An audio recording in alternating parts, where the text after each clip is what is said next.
Great that I was looking here at the chat. Thank you guys for letting me know. Okay, I'm gonna start this thing over. Thank you very much for joining this live stream today on episode 20 of the Let's Make Synthwave show.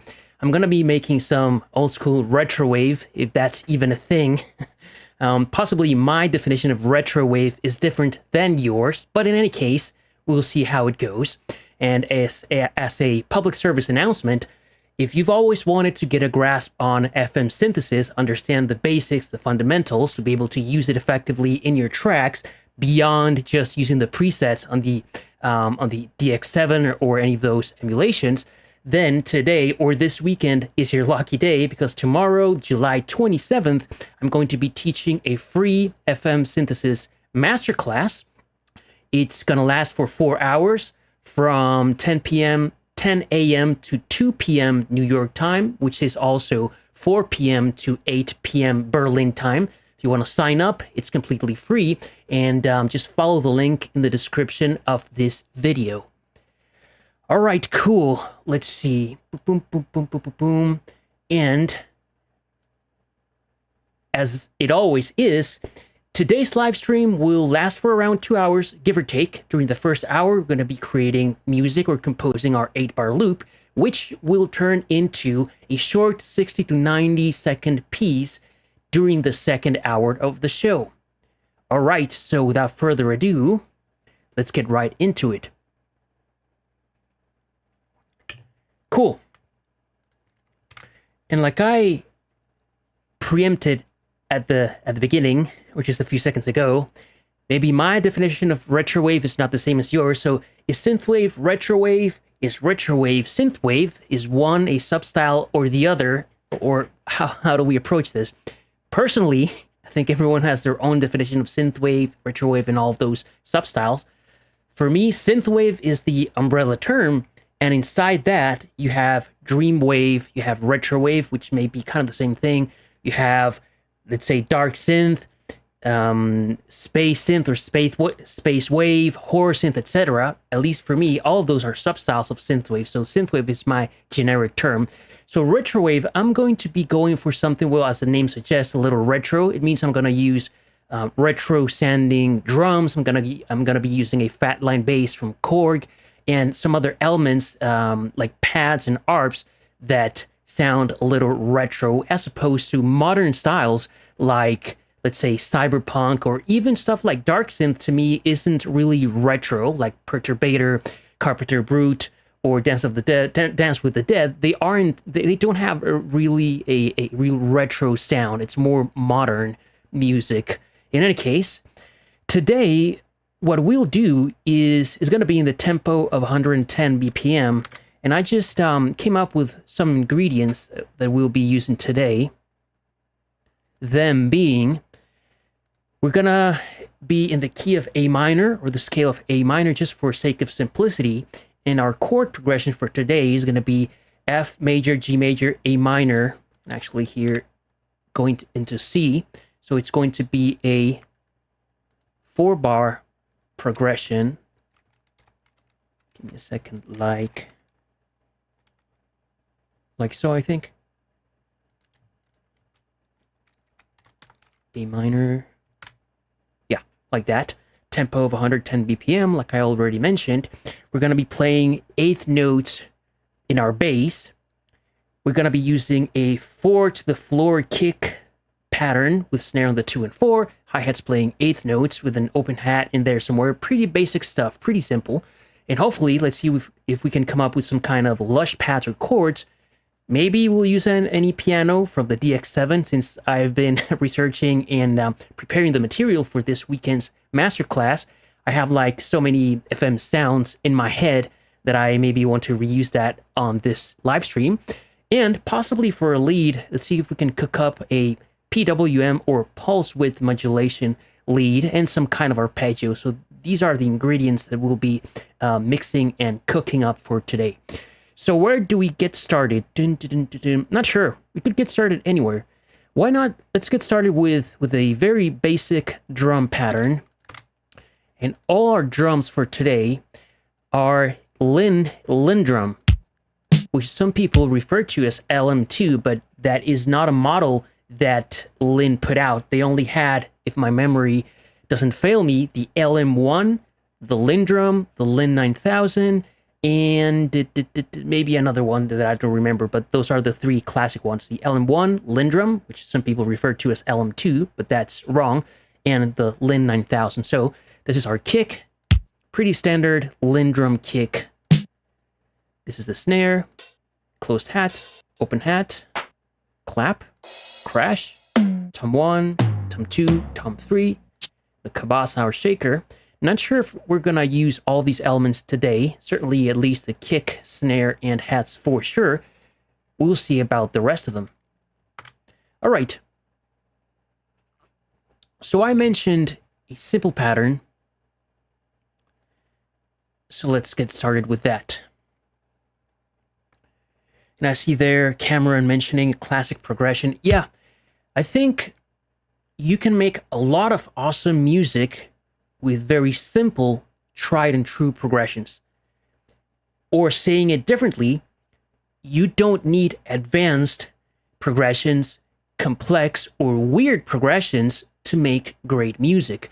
I always like to balance the concept of unity and variety. Unity is giving the listener, specifically in synthwave, elements that they recognize as being synthwave, giving them enough repetition, enough of the tropes of synthwave that we've all come to love or hate.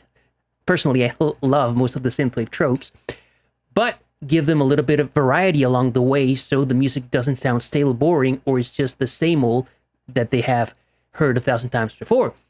So, and when it comes to chord progressions, one of my things, at least, is to keep things very simple and reuse tried and true chord progressions, right? Because for me, at least, it is not about the progression, how innovative it is. It is about how you dress it up, how you create an arp that sounds nice, a lead that sounds cool, and some of those other elements, like the way that you dress the thing up, right, is ultimately what's going to give it the flavor, the feel, and the sound. Not necessarily starting out with a super complex chord progression. And honestly, a complex chord progression may actually turn off your listeners. In any case, enough about that. So let's just program in a very basic 4 on the floor kick drum. Just like that. Snare on the 2 and 4. And also, today I'm a little ranty. I am a drummer and I could come up with super intricate and complex drum patterns and fills and all that. But for whatever reason, the way that I like to make my music is the opposite of that. I like to keep things very simple and create complexity somewhere else, not necessarily in my drum patterns and my progressions. So at least for me, a 4 to the floor kick drum pattern, the snare playing 2 and 4 and 8th note hi-hats, they just sound lovely to me. I really don't need to do anything else. I just love the sound of that, the simplicity, the immediacy, the how solid it feels. I really couldn't ask for more. In our hi-hats, let's do 8th notes like that.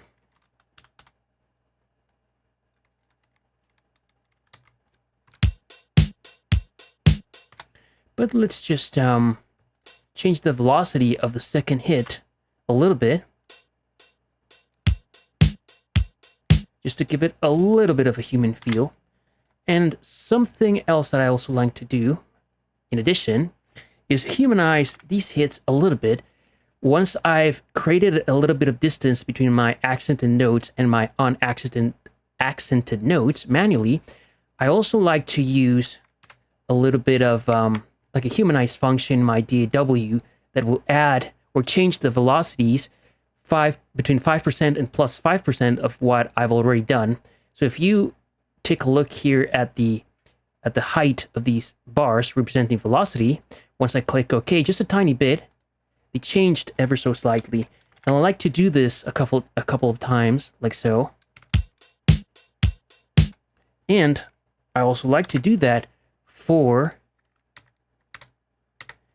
the start of the notes, because a drummer, they can really play to tempo and can really play to the grid. They will never play sloppy, but if you were to zoom in and look at the grid, most of the notes are ever so slightly off the grid because no drummer is a metronome or is a robot. And again, there's a line between sloppy playing and just human playing. This is why I'm going to be changing the start notes, or the starting range of the notes, just a tiny bit, that it may not be too apparent, but it does make a difference, at least to me. So if you watch now the notes, well, I'll do that next time when I click OK. These notes should have moved horizontally ever so slightly. Now you can see that this note is not aligning on the grid, but it's not sounding sloppy. It adds to the human feel of this.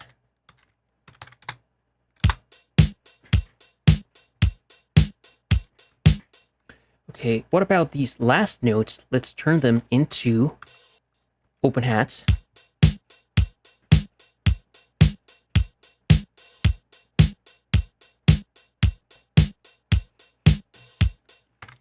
I see a great question here from Time Loves a Hero.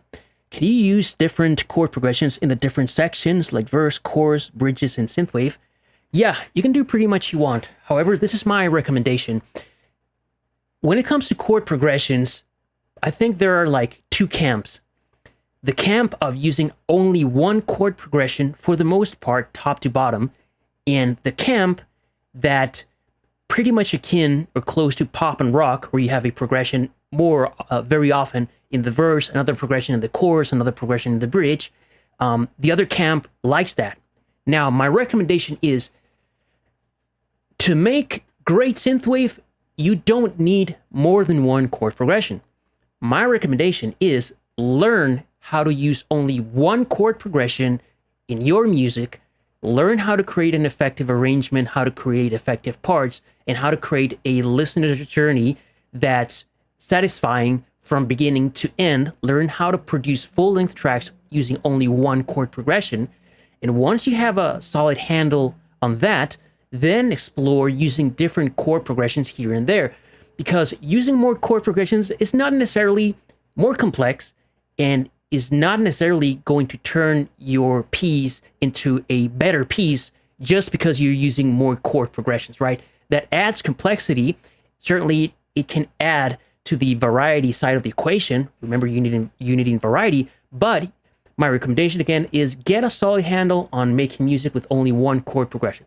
For example, and this works very well for a lot of world-renowned producers. For example, Time Cop, very often, or for the most part, at least in his early years, not sure today, but he used to only use one chord progression top to bottom. And I could name a few others. So if it works for them, it's going to work for you. Again, the quality of the music, your style, and all those things aren't necessarily tied to you using more chord progressions. Yeah, you can do that, but once you learn how to milk one chord progression for whatever it's worth. All right, rant over. Let's keep on going. And for today, I want to add a couple of, let's say, retro elements to our drums. I want to add just a little bit of gated reverb or non-linear reverb to my kick and the snare. Now, this is too much, obviously. And what about like a 2-second decay?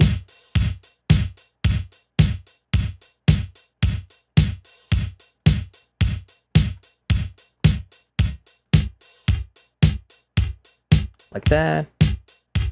So it doesn't have to be drenched in reverb like so. Actually, that's too much.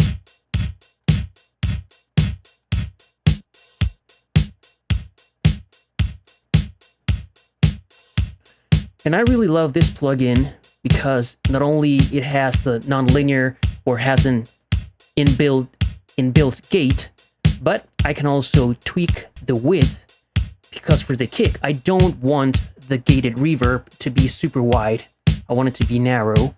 And actually, the low frequencies, I want them to be narrow. And I also like to apply a high pass and a low pass to my reverbs most of the time. So certainly I don't want low end in my reverb, so I'm going to high pass to around 300 hertz. And I also want to take away a little bit of the high end as well with a low pass. Yeah, maybe there. Cool.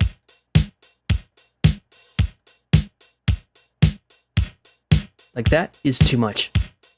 There's tracks in the 80s that certainly had a kick like that, but I like it a little bit more subtle. Like that. That'll sound cool.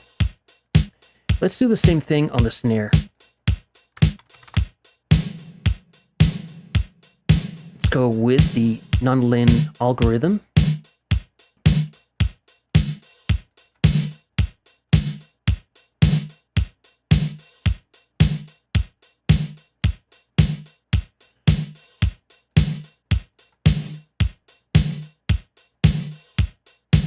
I think like that is cool.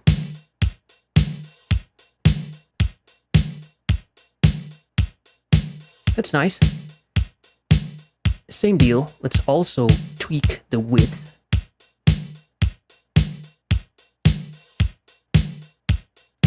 And let's get rid of some of the low end on the EQ.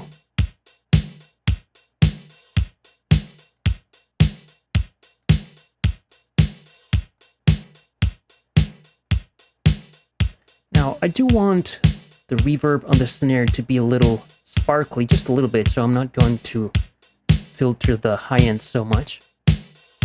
I think that sounds cool.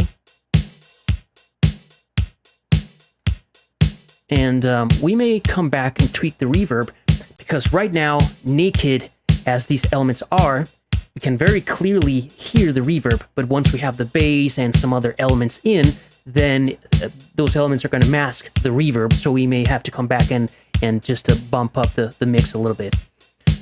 All right, cool. And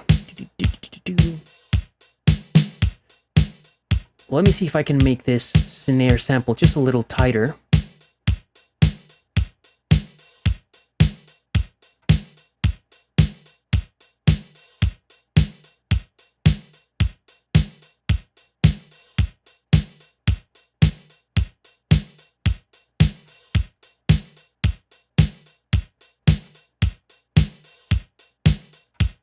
Okay, maybe tune it down.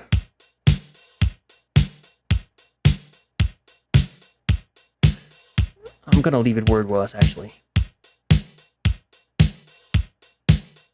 I like that. Maybe our hats are a little loud.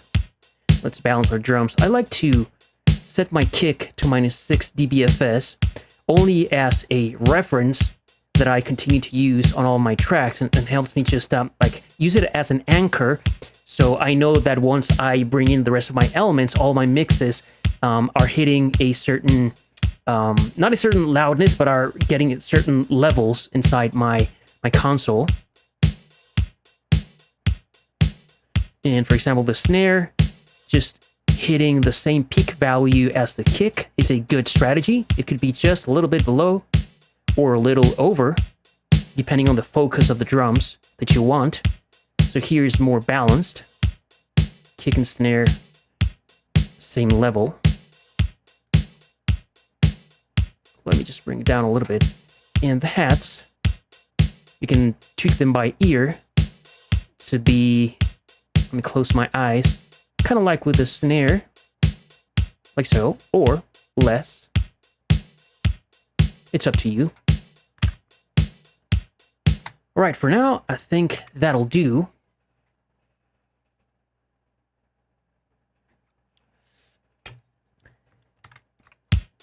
Let's work on the progression. And you know what? For this e-piano sound, I'm going to be using Dext, which is free DX7 emulation, and I've already selected the e-piano patch,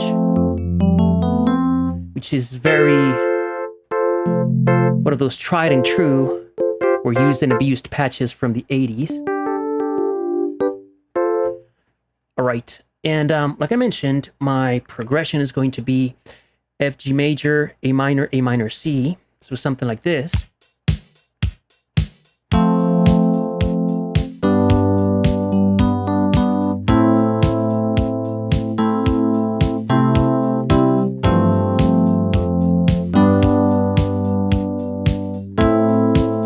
Then A and C. And like so.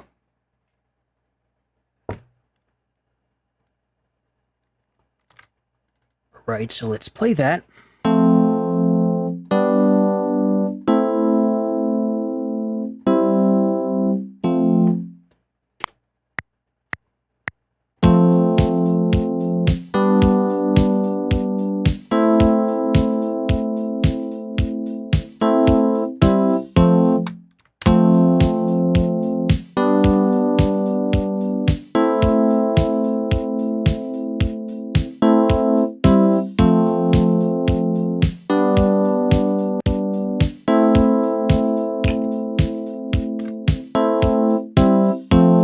Cool.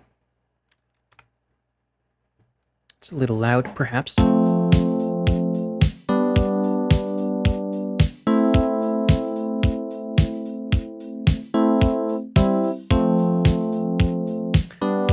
Let's not take care of the bass. Like I mentioned at the beginning, I'm going to be using the Chord Poly 6 set up with a fat line bass patch.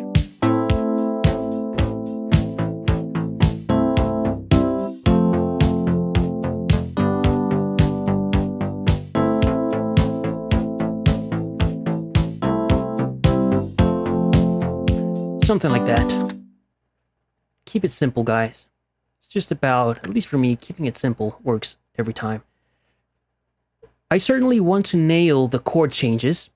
I could change on the 1 and let the E-piano serve as an anticipation, but I think to make the music more dynamic and have it move a little bit more, I'm going to have the chord change, the bass change with the chords. Okay, so let's figure out our notes. This is a great thing to do every time because no matter where you're playing on your keyboard or what notes you think you're playing, make sure that you're playing, at least for in your bass, you're using the lowest notes that still sound good. For example, my first note is F. Okay, this F, C1, this F1 sounds cool. What about F0? This sounds terrible. So I know that for the most part, my bass pattern is going to be F, G, A, but then the C, should I go to this C or this one? This one is starting to sound a little dirty, so possibly this one. All right. Cool, so we said eighth notes.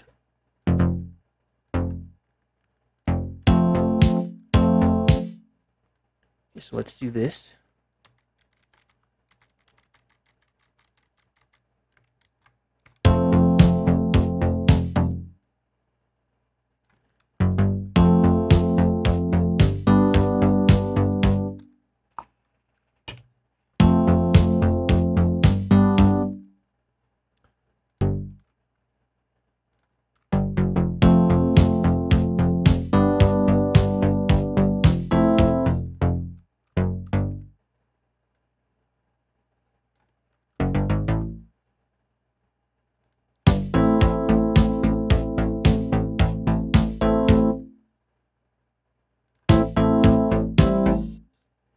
Here we have our C.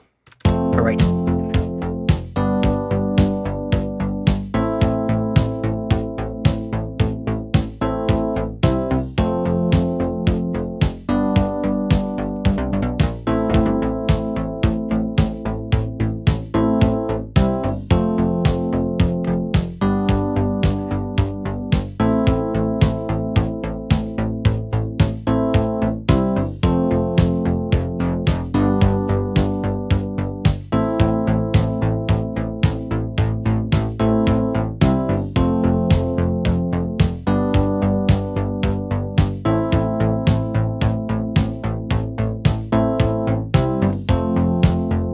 And I like it plucky like that. Cool.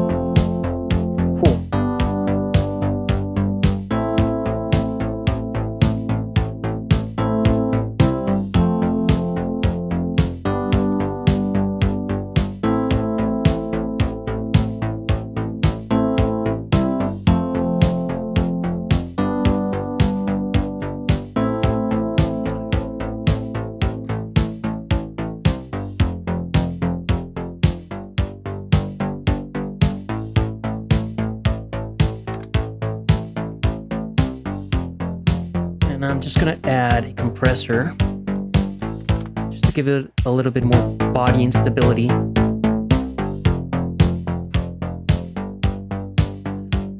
I like this LA2A emulation for this kind of thing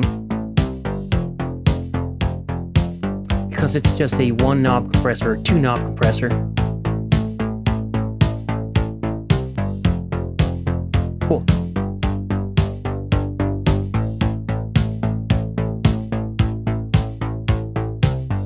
And personally, I'm not a huge fan of the bass or a huge bass guy. I like my basses to be adequate and sometimes weak, but I don't like super heavy bass like so, because it can really overpower your music. Again, it depends on the style, but I think that Retrowave trying to sound a little bit like the 80s, not completely, but in the 80s, bass wasn't a big thing. Not as it is in this millennium. Okay, so for now, that's gonna be just fine. Cool.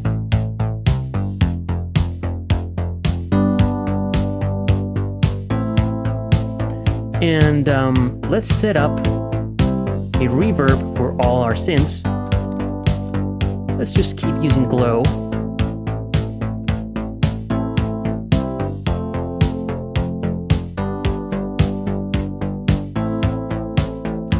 I'm gonna set up a 40 milliseconds pre-delay, 4-second decay, which is very long,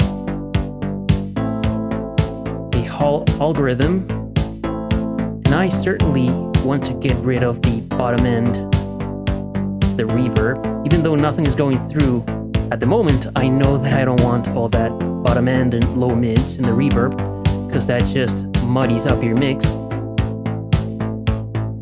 There's this technique called the Abbey Road trick or reverb trick from Abbey Road, whatever, where it is said that in Abbey Road, in mixing and recording, whatever, they used to high pass and low pass filter the reverbs.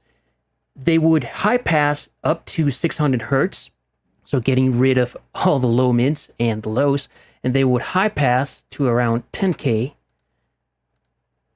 Whoops, not high pass, but low pass, like so. And that's something that they did on all the records.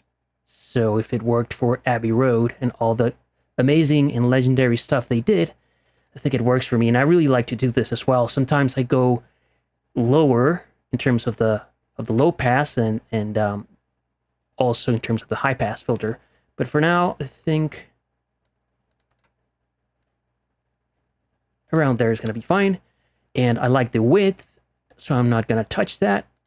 And let's send a little bit of our E-piano into the reverb.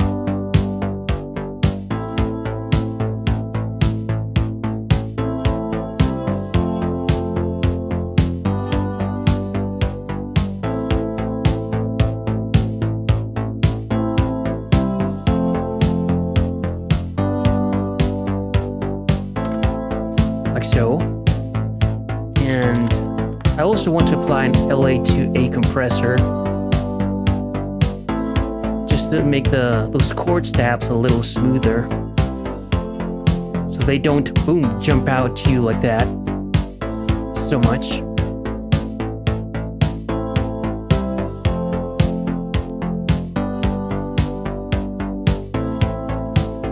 Right. And while we're at it,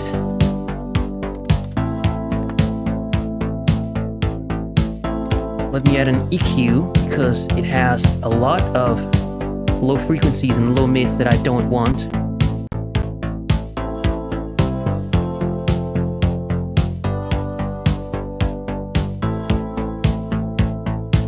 Around there, that's fine.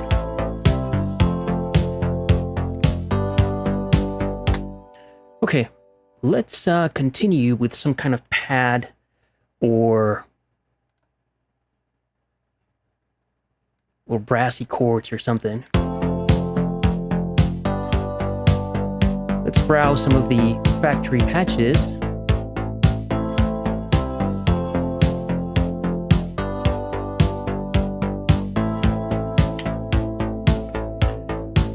out some brasses.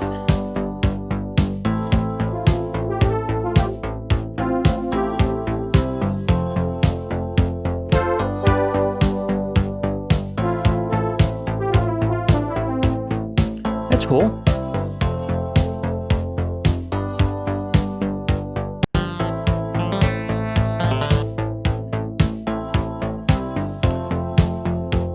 I know that these P6 strings sound great.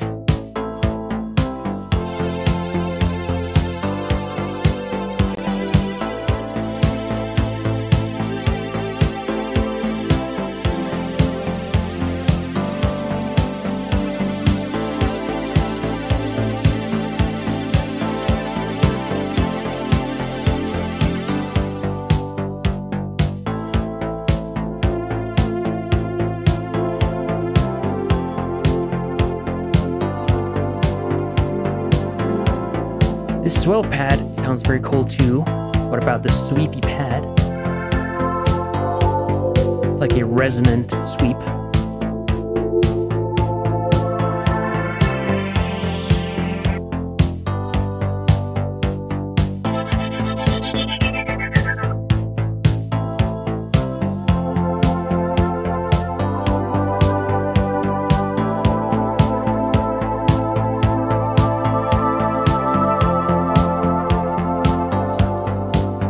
That sounds cool, but let's go with the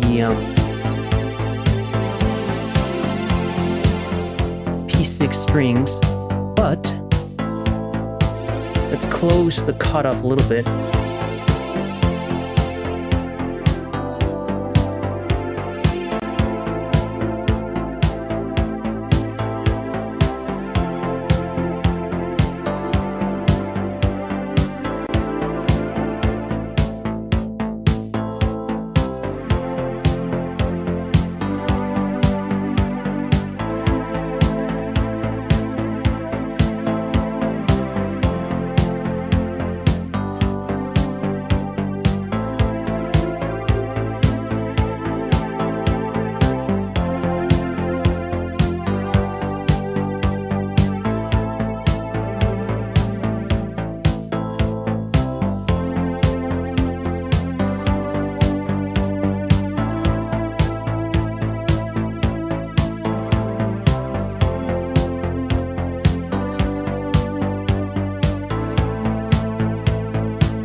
Okay, so with the pad, I could double up what the piano is doing, but I don't know, it sounds kind of boring.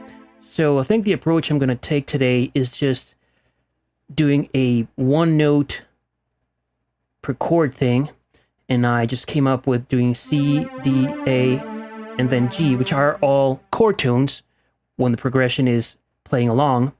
And I quite like that. So let's record it.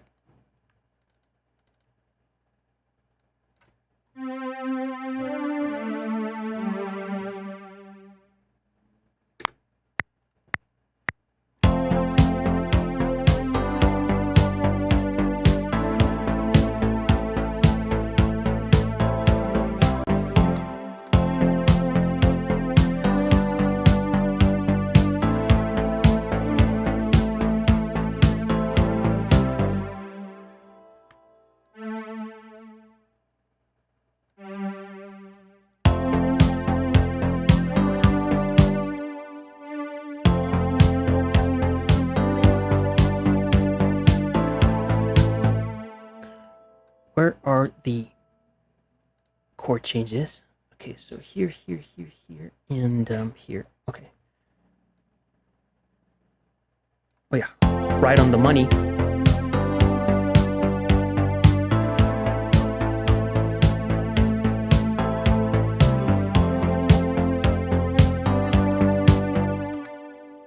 Cool. I like this.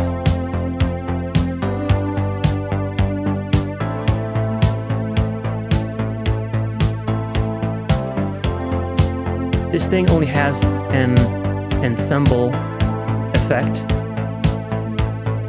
Let's give it a little bit of delay.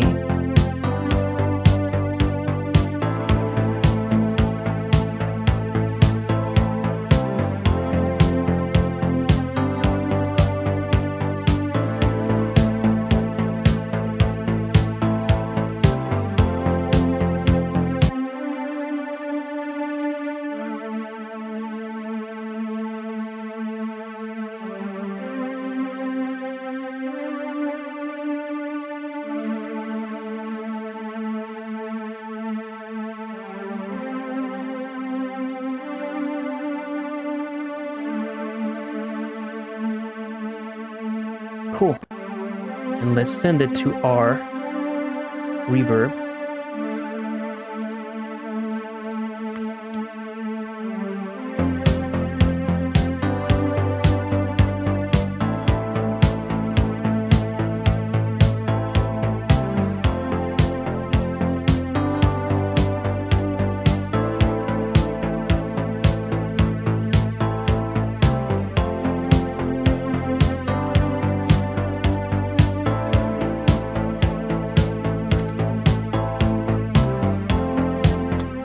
Great, I'm liking this. Let's now work on our ARP.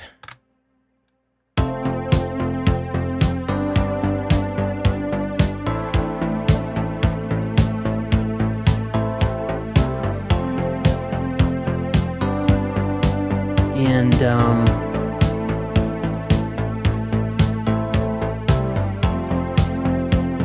let's make a patch on the fly.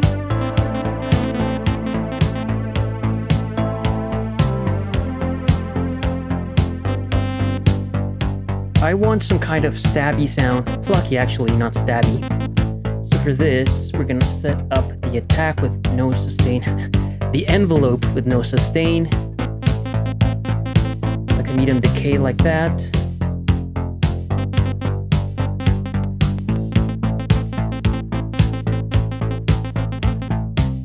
Let's bring down the cutoff.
Something like that, probably.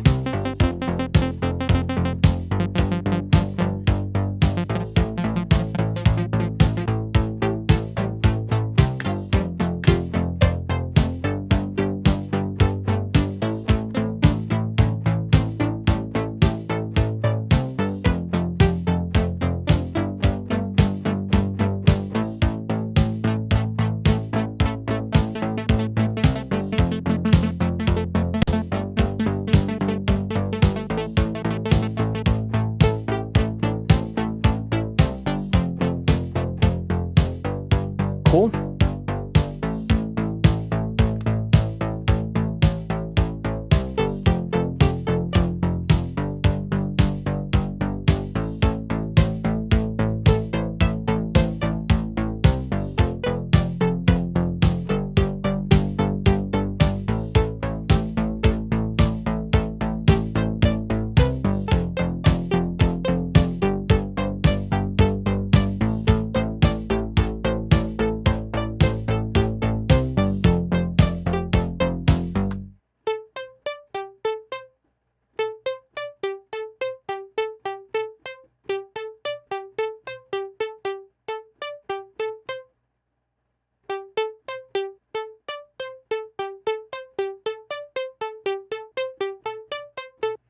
think something like that will work.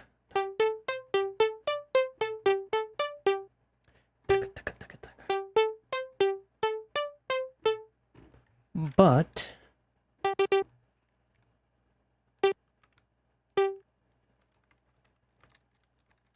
okay, let's do this.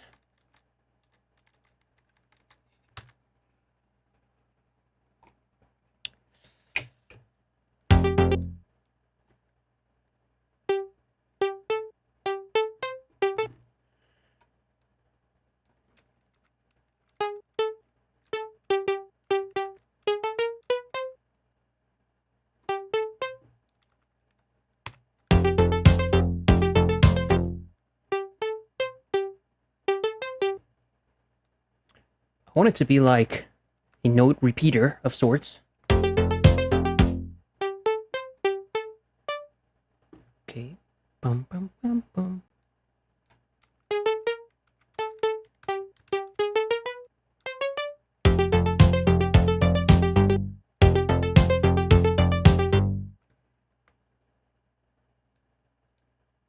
And these last two, like that maybe? Maybe. I don't like B. F. No. Maybe back down to C.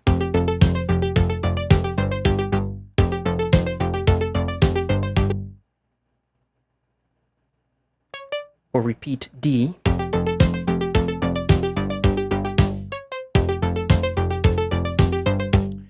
I think like that, coming back down to D again, to C rather.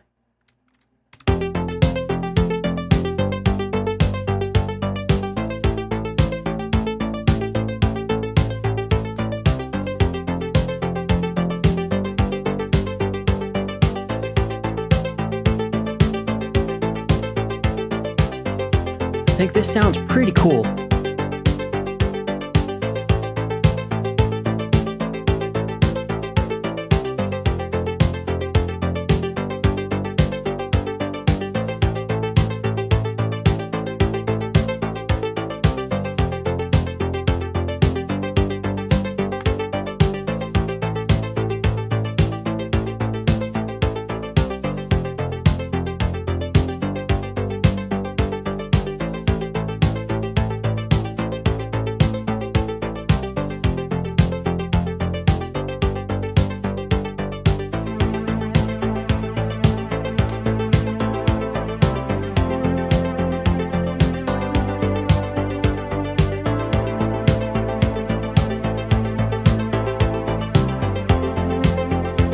Let's send our arp into the reverb.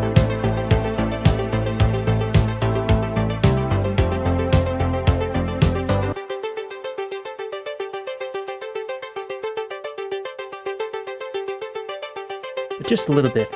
Nothing crazy like that. So it's like, if I switch it off, so right there you can barely hear it, but if I switch it off, immediately apparent.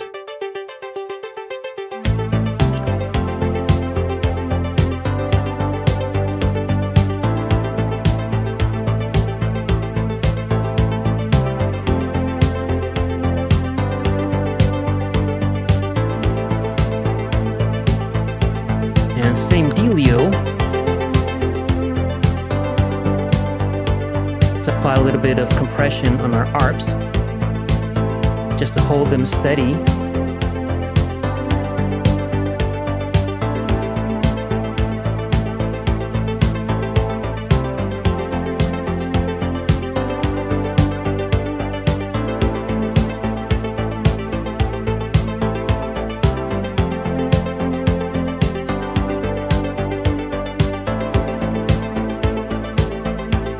Let me adjust the reverb on the drums.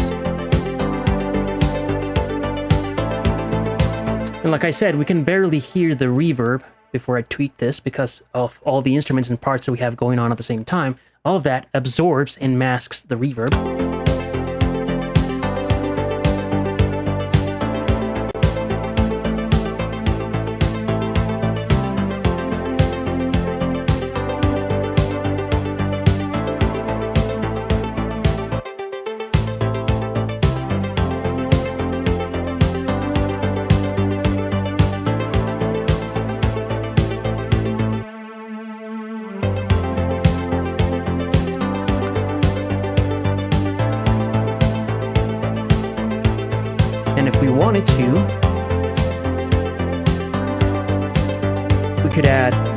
chain to our arcs.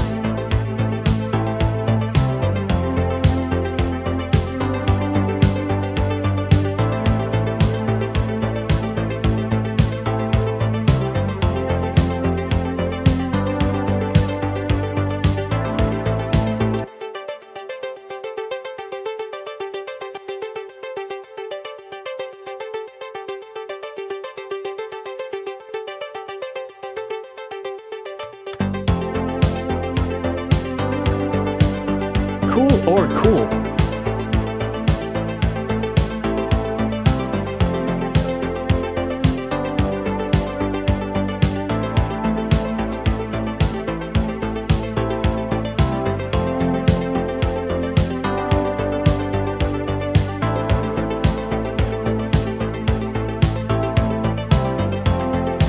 Okay, really digging this, guys.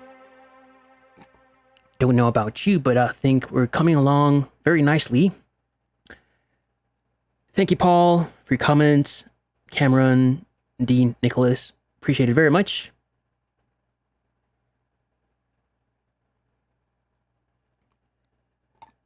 I'm having a blast over here. All right.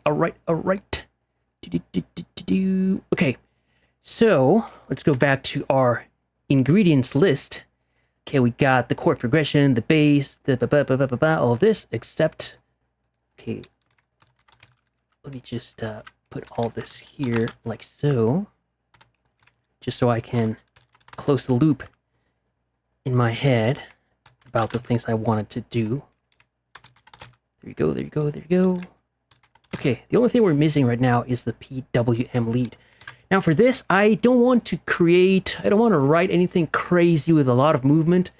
I think something epic, open, with a lot of sustained notes, and maybe a pitch bend or vibrato or something like that could work. So let's figure it out.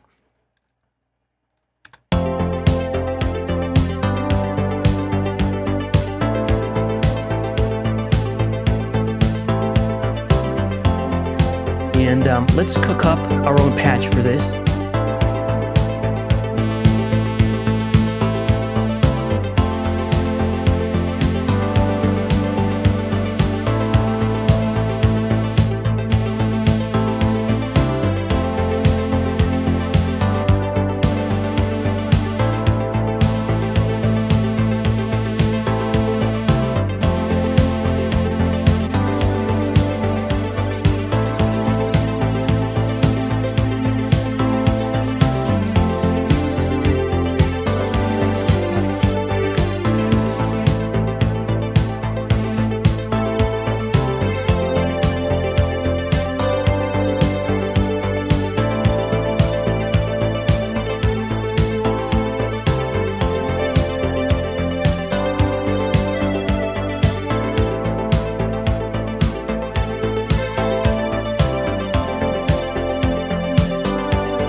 Okay, I may use vibrato. What I don't remember is how to assign the mod wheel to the vibrato, but let's see.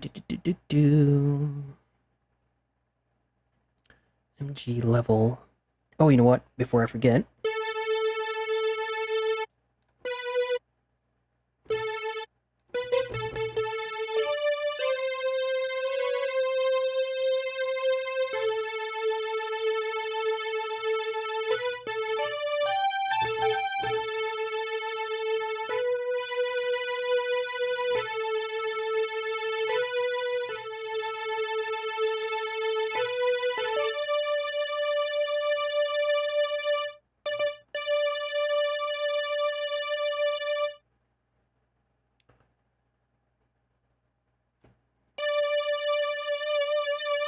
Okay, it's already assigned to the vibrato. It just wasn't fast enough for me to notice it. Cool.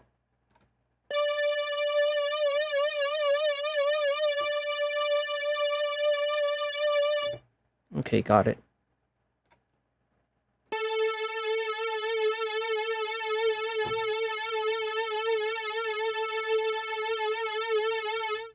Weird. This is the intensity, not the speed of the vibrato.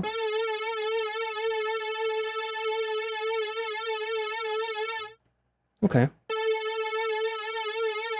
I wonder if I could change the vibrato speed somewhere. Let's see. Not here. Maybe it's hard coded. Not sure. Arpeggiator, or maybe if I turn up this frequency. Let's see. Oh yeah. I think I had never done this manually before. Cool. It pays off to know a little bit about subtractive synthesis and to figure your way around and to solve challenges you've never solved before. In this case, the speed of the vibrato is tied to the speed of this LFO.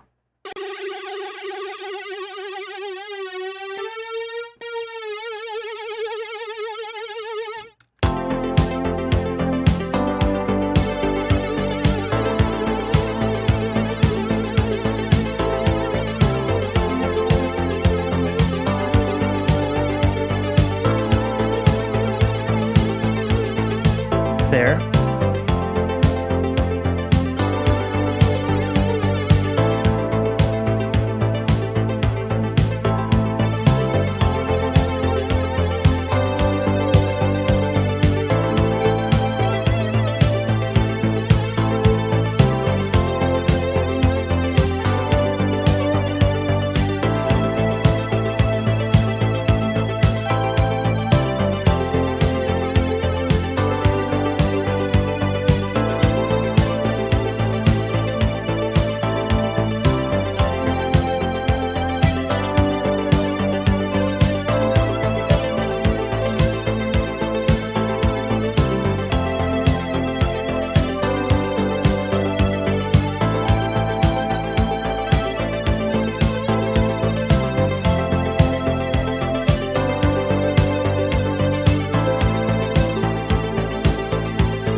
I like that. I was just experimenting there with finding notes that I liked. So it's pretty much trial and error and using a little bit of music theory in terms of knowing what notes sound good on top of what chords, or using the pentatonic scale, which is kind of a like a shortcut. All right. Let's see.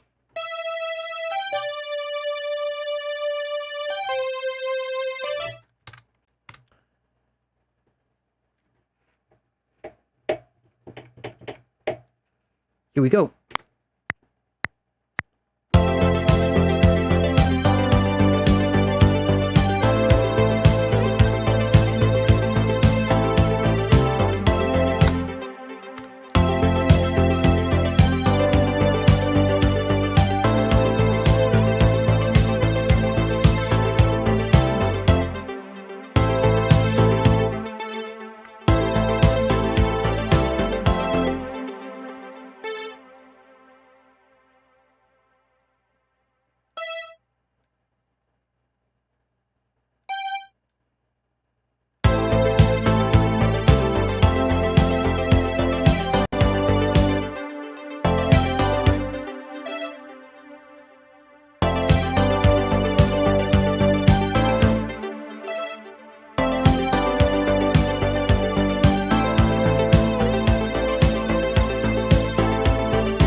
Let's add a little bit of the usual suspect, delay, reverb.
And some EQ to get rid of some of the low end and some of the high end.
I also want to get rid of some of the low mids and low end from the pad,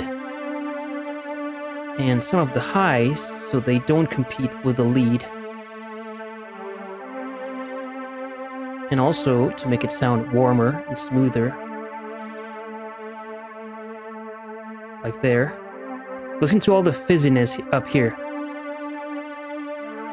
I don't need all that.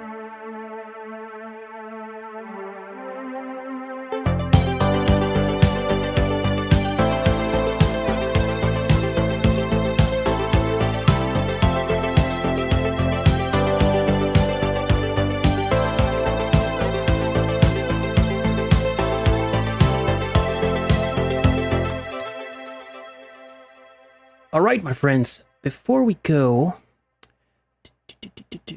no, actually, let's take a 2-minute break. Then we'll come back and start arranging this thing into, 40 bars, give and take. We'll also rebalance some of these elements and then get working on the mix and the automation and all that. So don't go anywhere, or actually take a bathroom break, or go get your favorite beverage. If it's already Friday evening for you, then feel free to celebrate. I'll come back in 2 minutes. I'll see you soon. Okay guys, I'm back. I see that some of you were confused because I didn't put on my "We'll be back" or "Start shortly" splash page or whatever. In any case, here we go. We're back. Let me see. Let me just check. All right, cool. And while I drink my coffee, let's see. I see some questions there. What's the difference between synthwave and retrowave? Oh my god, that's opening a can of worms that I didn't want to open today.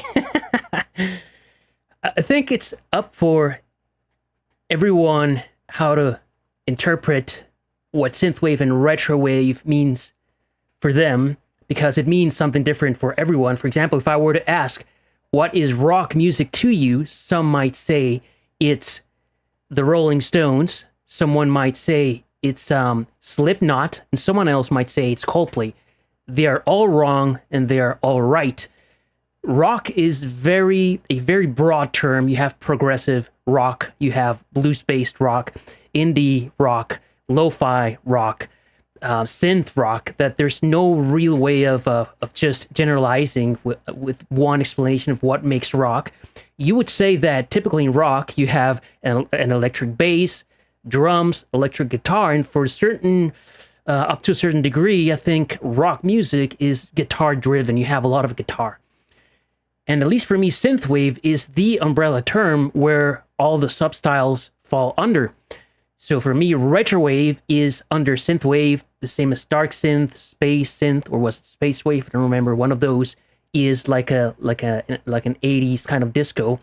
In any case, so for me, retrowave is synthwave that is trying to sound a little bit retro. And when we say retro, it's 80s because there's 70s and 60s retro, not synthwave, but in any case, trying to sound a little bit like the 80s. At least for me, that's what retrowave is.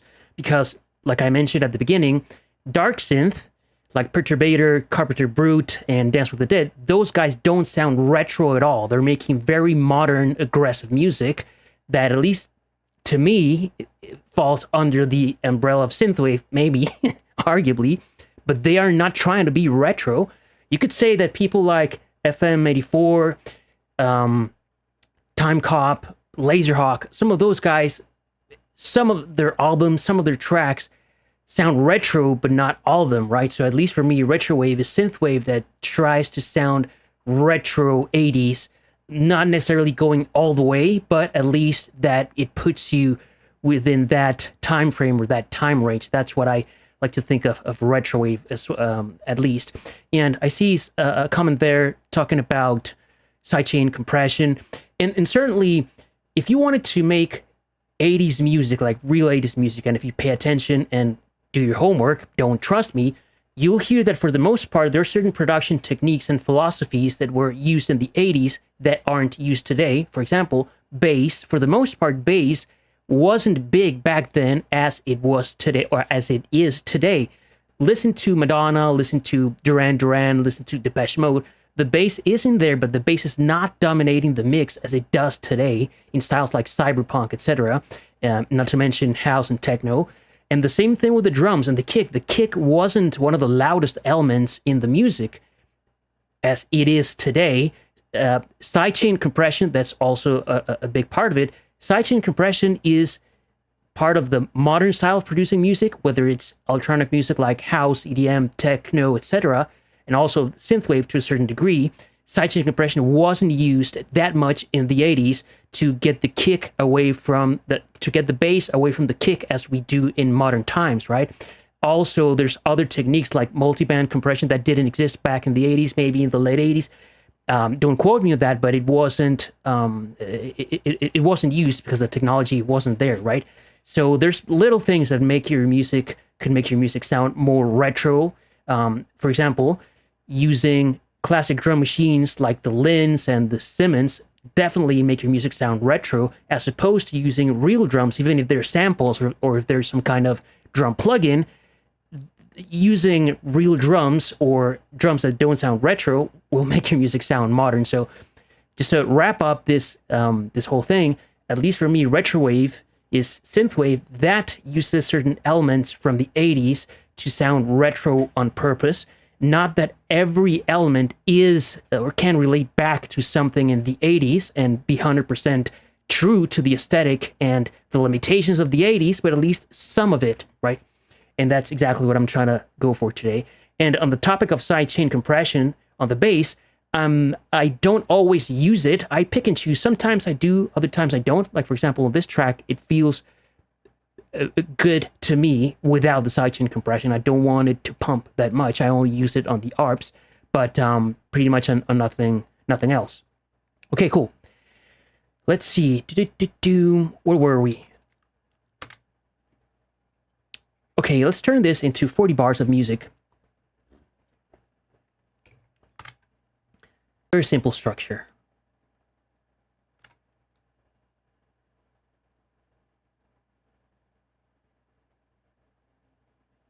Okay, my computer had a hiccup there. Froze for a few seconds and gave me a scare. What am I doing here? No, not that. Okay, hold on. Okay, this. Yeah. So I'm gonna have an intro, 8 bars long, then a verse, 8 bars long. All of these sections are gonna be 8 bars long. Then a chorus, then a bridge, and finally an outro. And this initial section is what I call the main stack, or 8-bar loop.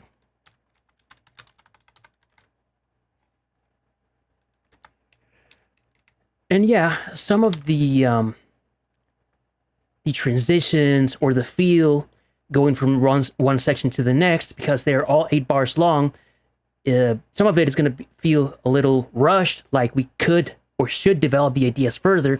Yeah, that's all great and good when we're trying to turn this into a full-length track and when we have 5 hours to spend.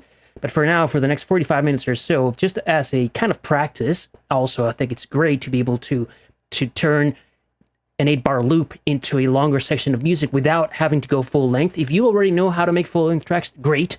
But I like to think of this as a stepping stone, creating a 40-bar arrangement, even though it sounds rushed and like certain things didn't take enough time to develop. That's fine. But in any case, it's great practice just to learn how to, I don't know, how to extend an 8-bar loop into something bigger. Okay, so with that said, I think for the most part, I'm going to copy all of this and put it here on the chorus section, right? Then the other sections like the intro, verse, bridge, and outro, I'm not going to play everything that I have playing during the chorus, okay? Because I want the chorus or drop or main section, whatever you want to call it, I want it to have certainly my lead, and I want it to feel like the most energetic section in the arrangement.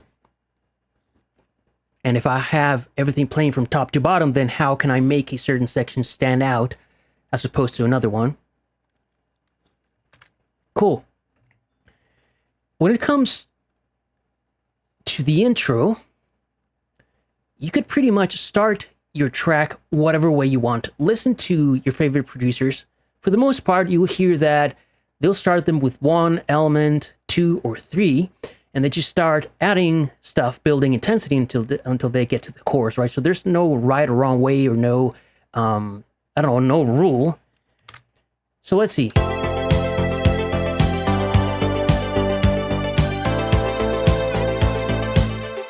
So we could start with the bass and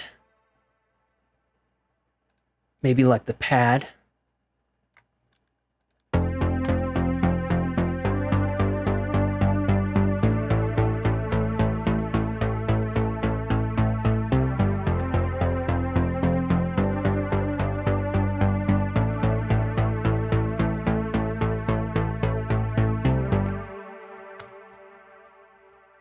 That'll work just fine.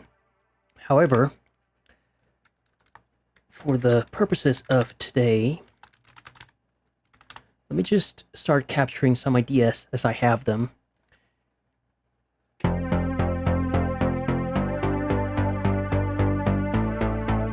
for example, I don't want the pad to start right along there with the bass. So what we can do is let's filter in the pad during the intro. Okay, that's cool. Let's see what else. I'm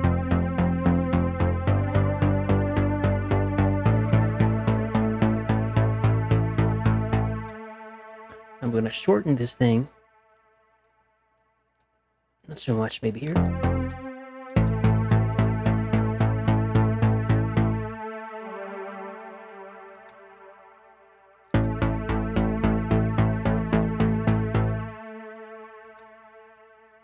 All right, I'll take care of this later.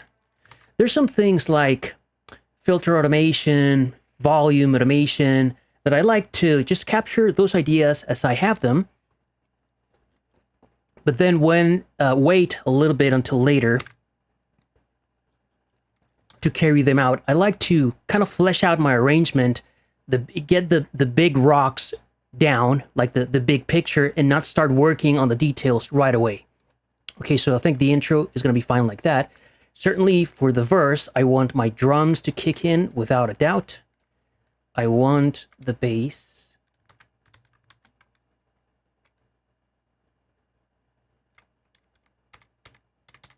Okay, let's just copy the bass from head to toe. The same with the drums. We'll figure out if we mute them somewhere. Okay, so during the verse, I certainly want the pads.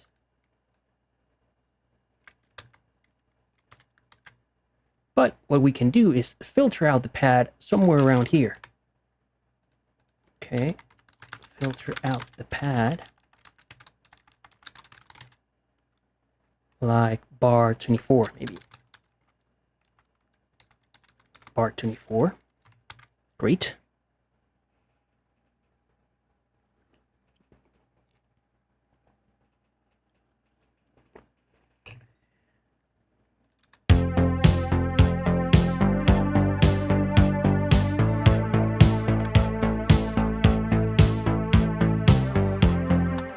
Okay, what about our ARP?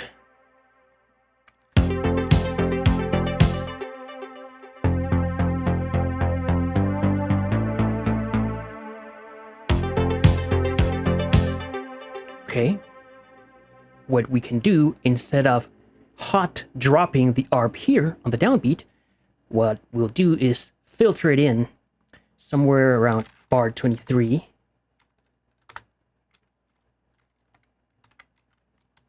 Okay, filter in ARP bar 23, I think. And for sure, I want to lower filter or volume of the ARP during the chorus, because I don't want the ARP to steal the lead's thunder when they're both in the chorus. Okay, so this is our verse.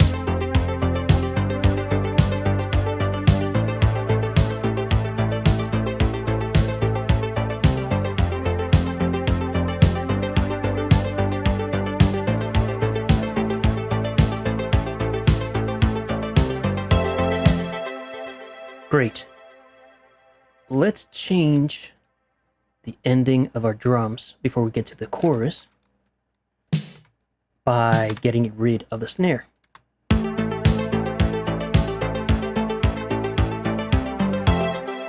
Something very simple.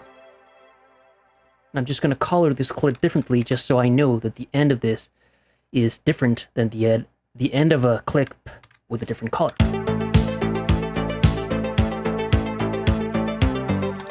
Oh, and before I forget, yeah, I certainly want to use toms. Certainly, definitely, possibly, maybe.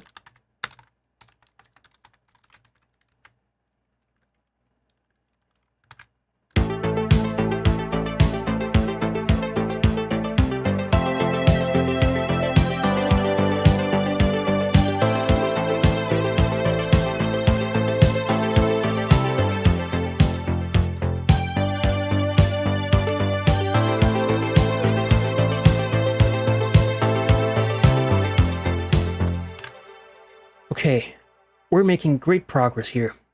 Thinking about the E-piano, what should we do with this guy? We could leave it for the bridge, like so.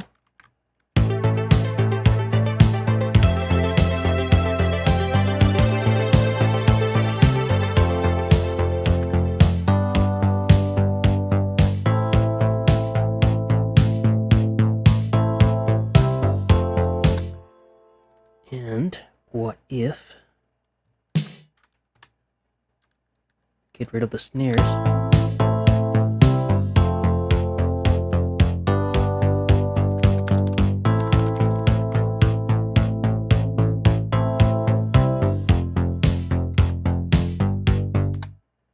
All right.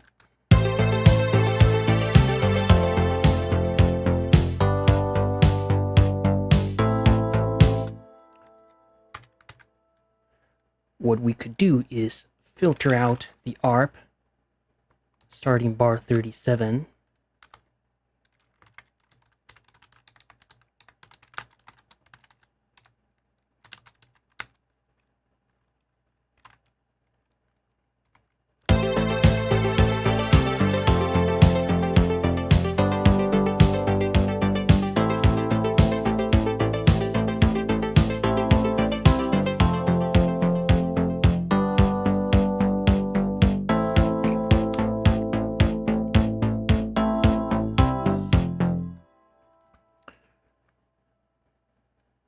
Let's introduce a gap in our drums like so.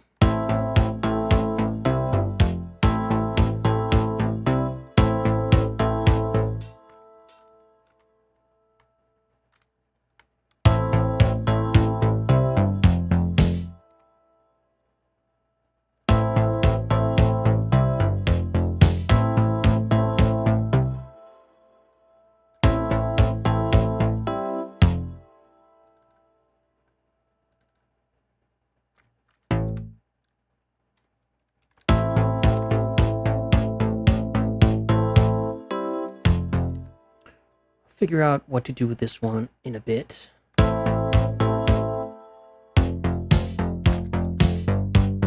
Okay, I think for the bridge,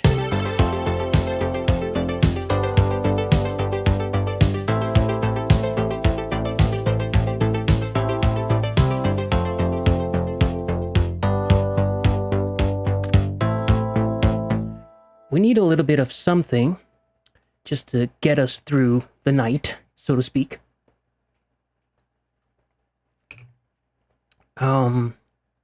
We could reuse a part that's not playing currently on the bridge. For example, the PWM lead. We could play some parts here and there. We could come up with a new part altogether. Or... wait a second.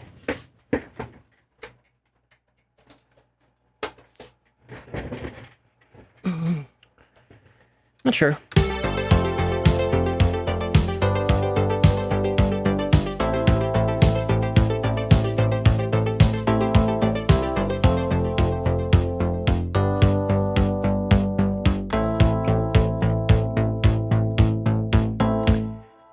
Let's do this. Let's reuse the lead,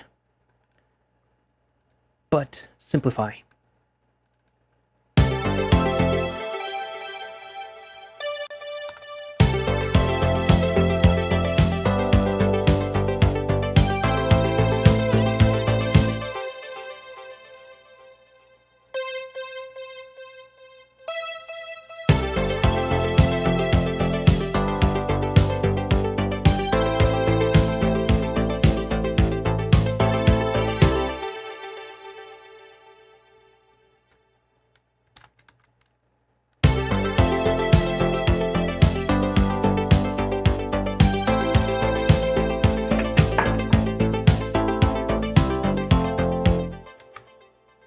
I like that. We just need a little bit of something. We could go crazy, but I think for now that'll work.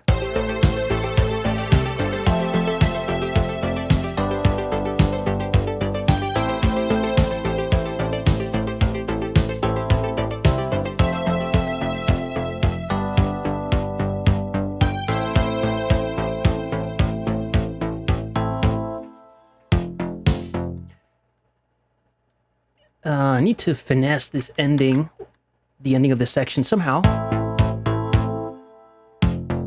I'll come back to it later. Okay, I think the bridge is fine. Now, what do we want to do on the outro? We could do the same as the intro, but the inverse of that. However, I do feel like I want like the drums and the bass and pretty much everyone. I certainly want the arps to come back. I think they're pretty cool. I surely want the pads. The lead, I'm not sure, but the piano, yeah, I want the piano.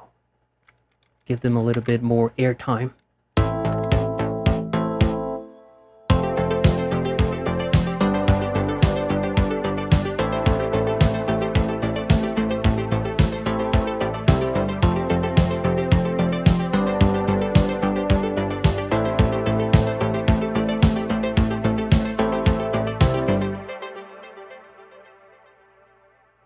And what about extending this just a tiny bit? And maybe we could reuse this thing like so.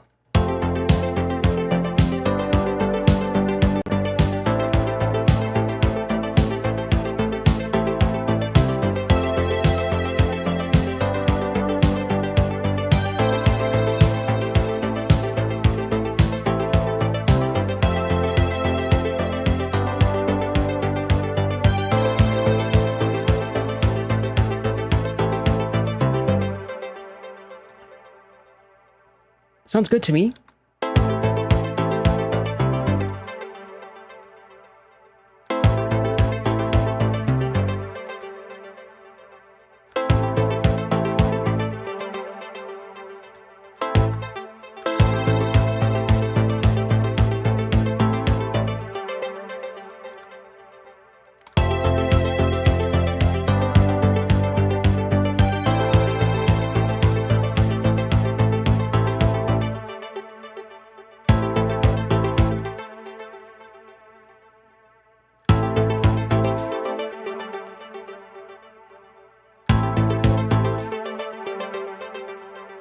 Not sure where to stop this thing. I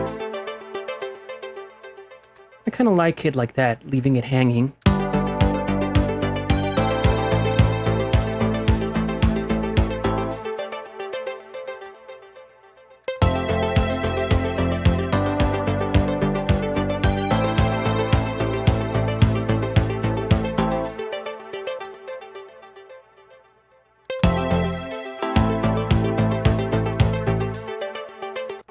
Okay, I'll work on the end, on those last notes in a bit.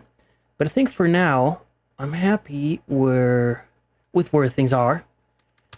Now we can get started working on the automation, working on the mix.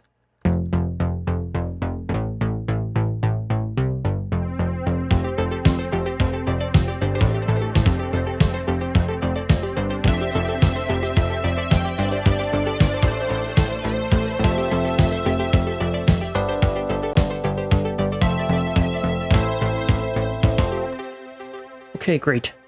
So let's come back to the chorus and I'm gonna loop this thing and I'm gonna bring all my channels down. I almost always do this in my productions. I don't know, it's just like giving myself another chance to rethink the mix.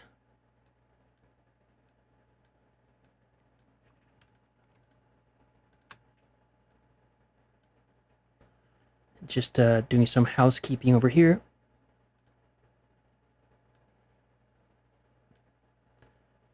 Drum bus, my synth bus. Okay, cool.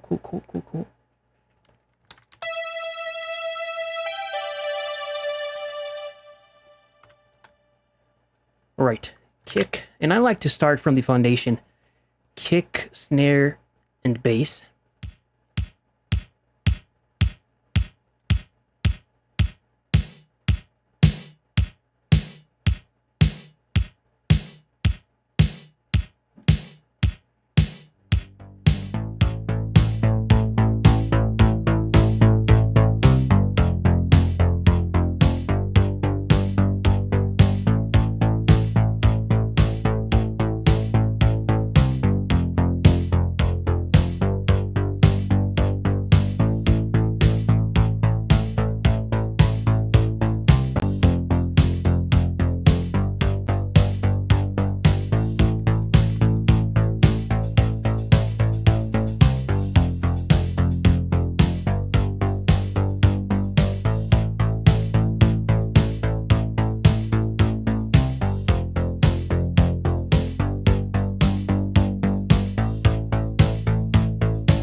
I just wanted to add a little bit of delay on the hats.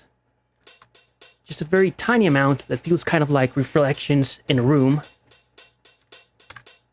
To give it a little bit more movement and groove in stereo imaging.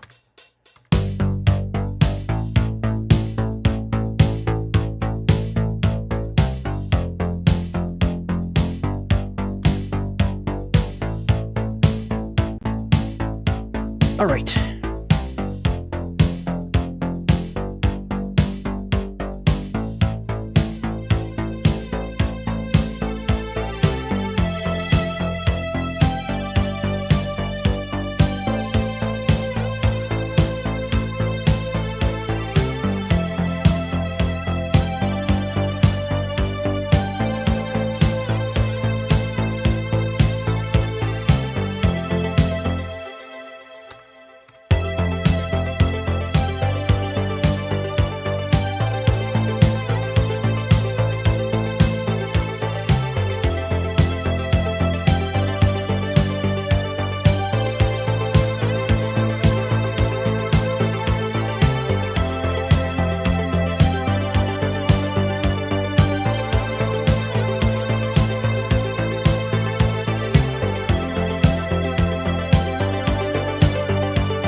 I think I'm happy with this balance.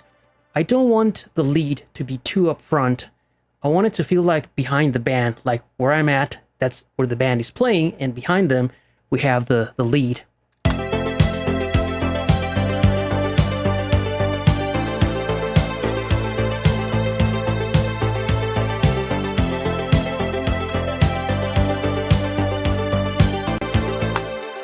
I like it.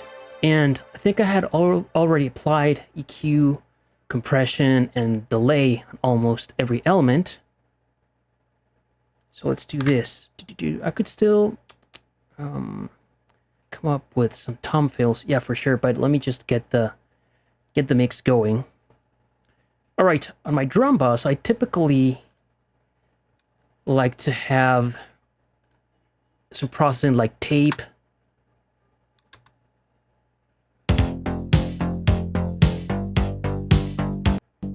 And bus compression, and some other stuff just to give it a little bit more of weight, saturation, etc.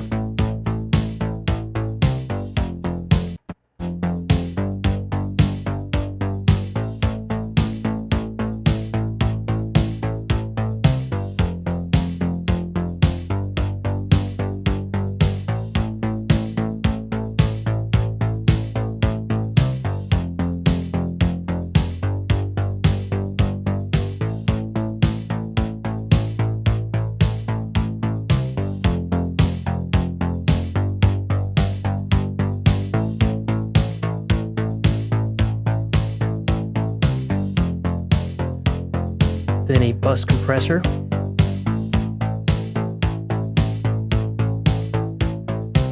Nothing too crazy. I'm just going for around 2 dB of gain reduction over here. I don't want the compressor to suffocate my drums and bass.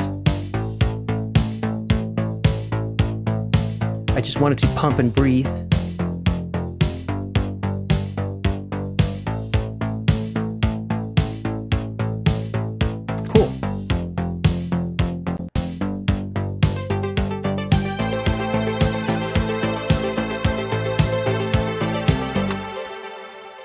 And on my synth bus, I do the exact same thing. Okay, let me mute this. A little bit of tape.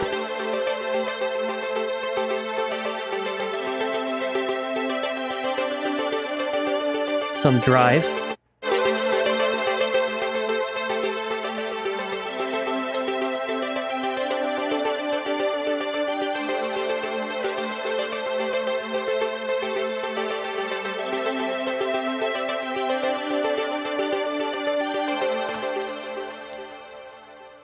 Then a bus compressor. And I like to use different compressors on my buses, so not use the same one over and over. Nothing wrong with that. but for variety's sake.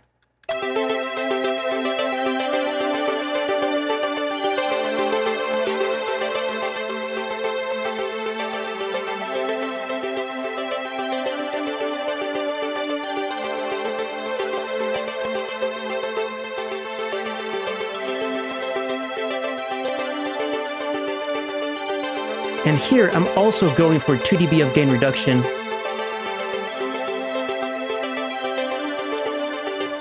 Nothing crazy, just to glue all those elements together. That's what I'm going for. And finally, I do pretty much the same thing on my master bus.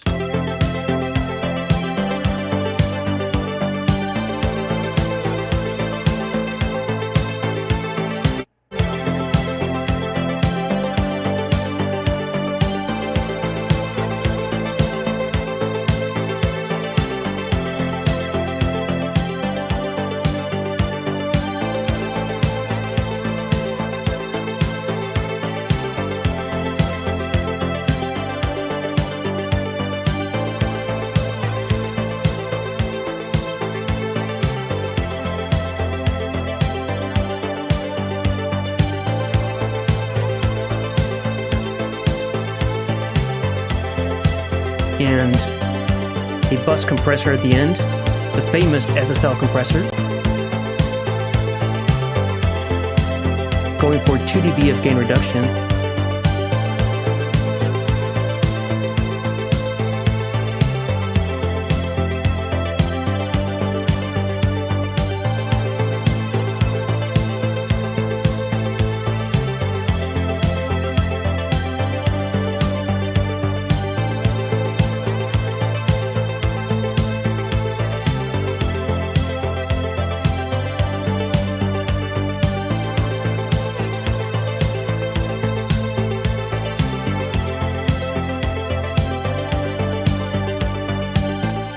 Cool. Alright, so I think our mix is in great shape. And all that stuff that I added, at least my approach when it comes to mixing is, I tend to add a little bit of compression and saturation on some or most of my elements, my individual elements, but then I add a little bit of that on my buses as well, and then also a third round of that on my master bus. So it's not too drastic on any specific, on any of these specific points, right? But when you add it all together, you have like 2 or 3 levels of saturation and compression and tape, and that just adds to the cohesion and the glue of the thing. It's not like these things make it go from a terrible bad mix to an incredible mix. No, if you have a decent mix or a good mix, it's gonna make it sound good. It's like the final, I don't know, 3 to 5 to 6%. It does make a difference. It adds a little bit of sheen and glue and cohesion, but it's not going to turn a bad mix into a great one. And for the most part, you saw that I just did very quick and basic balancing stuff, nothing out of the ordinary.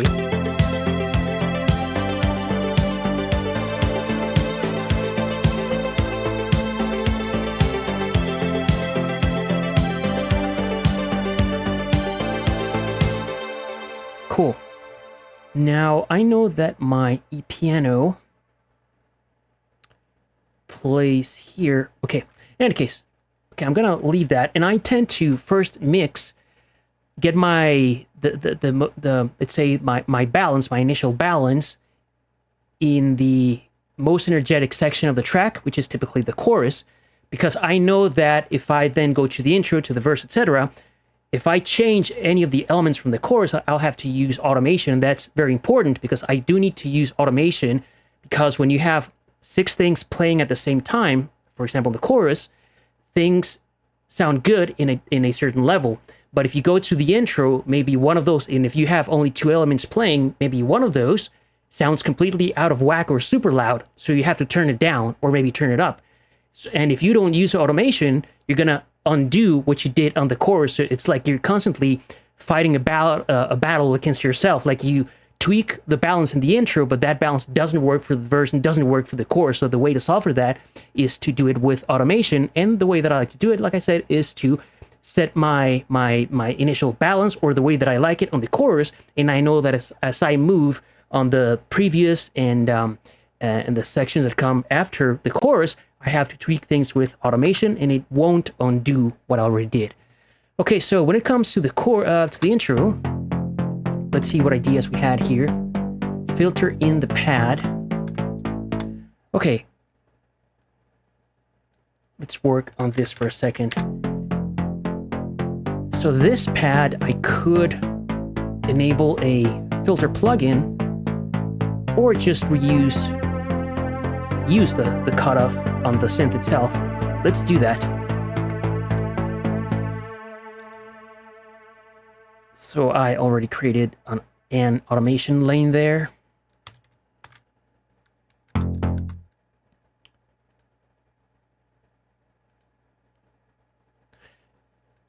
Another thing that I like to do when using automation is creating these nodes at the beginning and the end of certain sections, just so whatever I do here with automation is not going to screw up the automation down the line. Because if you're not careful, for example, let me get rid of this node. If I were to bring this up, see that it's bringing the level up across the track. So I want to make sure that I'm only affecting this section where I'm at. All right, I said filter in or filter out. Don't remember. Filter in the pad. All right.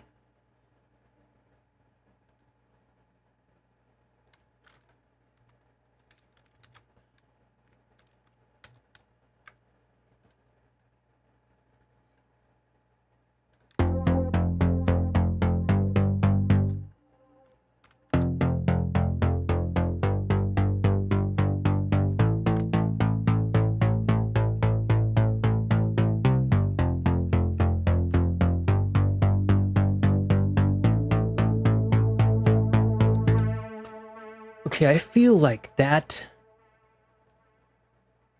move is too slow.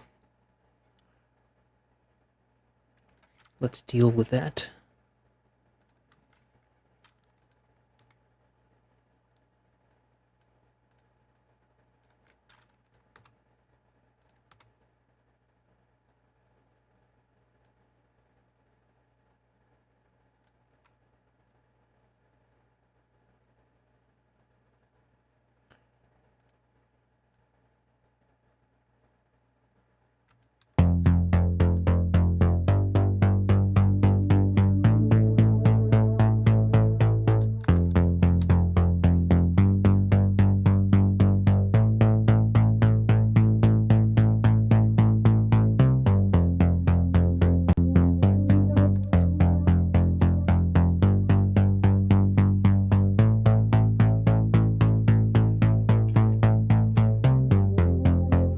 Okay, I want the filtering in action to start just a little earlier. And these kinds of details take a long time to nail.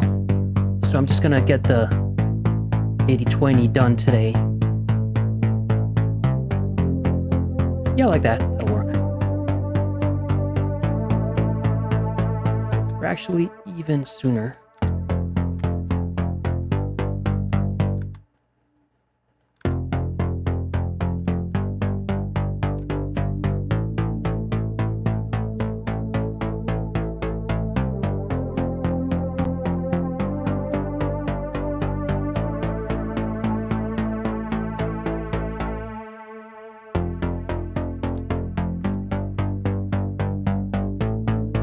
That'll work.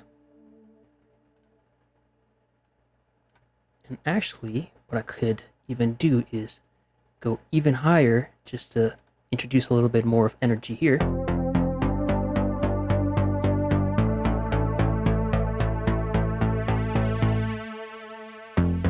Yeah, that'll do it. Next up, filter out the pad bar 24.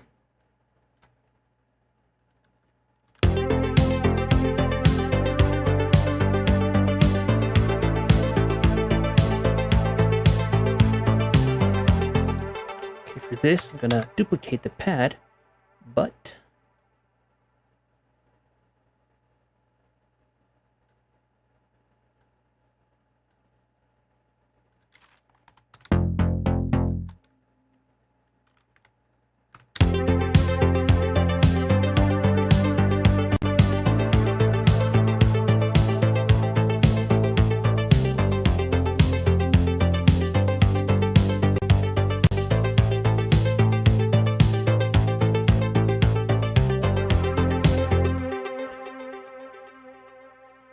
But I can repeat here that same filter swell that we did earlier. For example, like so.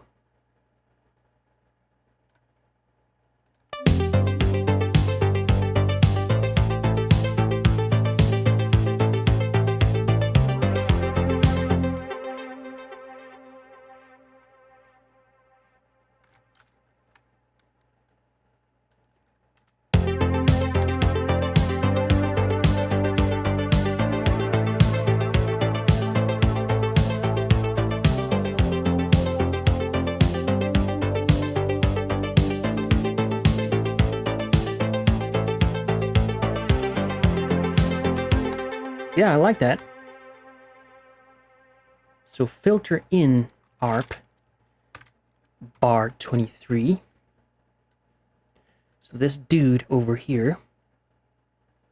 Let's take a look at the patch. Because we're using the cutoff and filter modulation, I think I need to automate this knob. Yeah. Okay, here we go.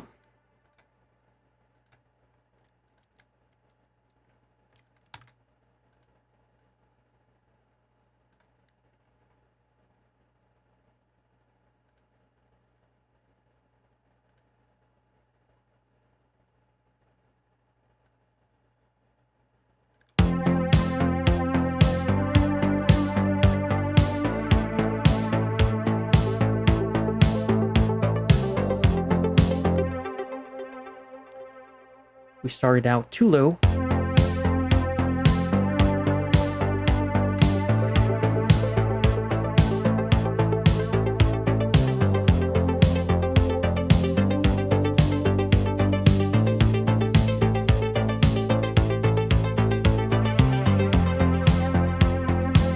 Cool. What's nice is that as the pad is going out, this ARP is coming in. So it feels like a living and breathing organism. It feels like the track is alive as opposed to static. All right, that's cool. We got the filter in.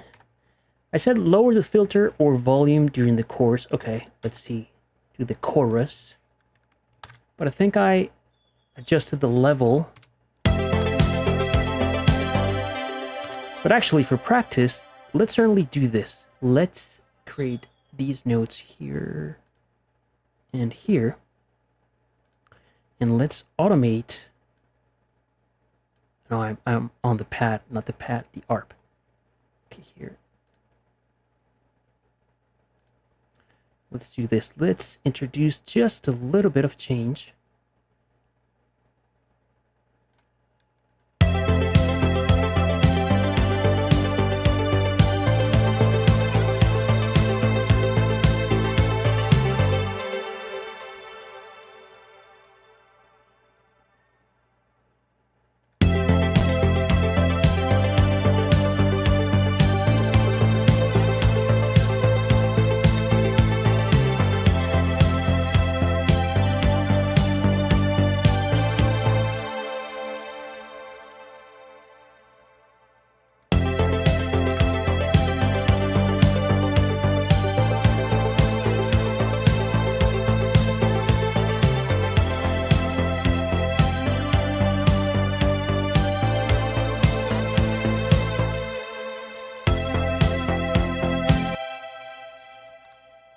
Oh yeah, the ARP wasn't playing there. I was like, why can't I hear anything? No wonder.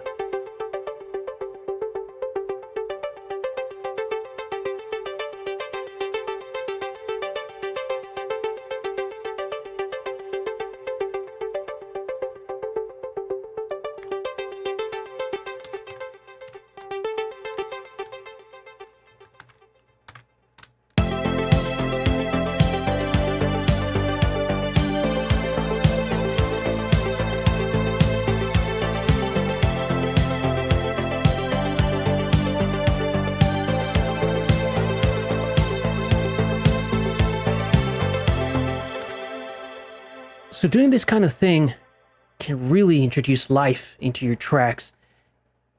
And this filter automation, or this cutoff automation, isn't too apparent. It's like you have to be paying attention to notice that that this part, the arps, they get darker and then they come back and get brighter, etc. So it's not like super in your face, but it adds to the feeling of things constantly evolving and changing, even though if it's just a little bit, our ears pick that up, right? And that helps to make a track feel more alive. Okay, so that's the chorus. I said filter out the ARP bar 37. Okay, here. Let's work on the bridge.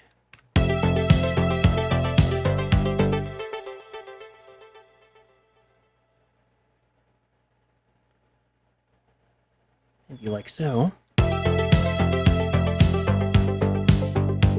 Too fast.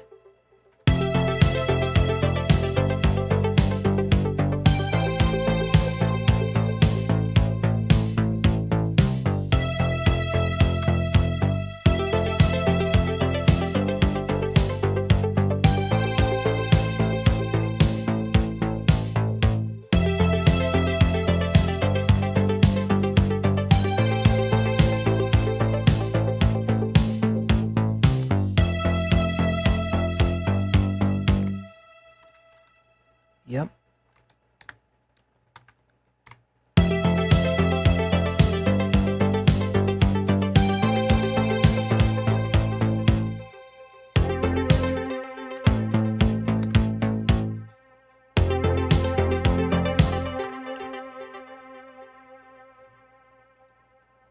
Okie doke.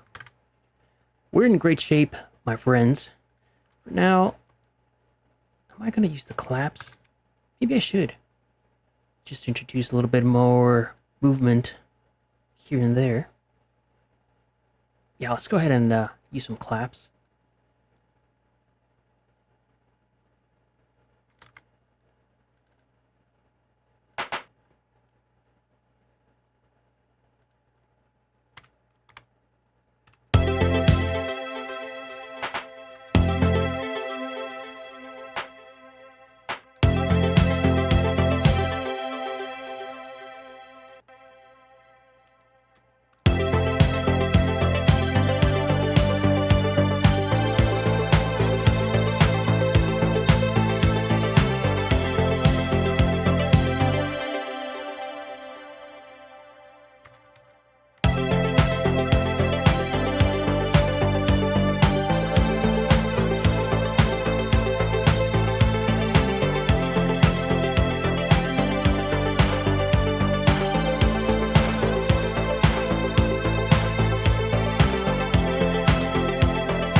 The claps here are just a little bit of reinforcement to the snare.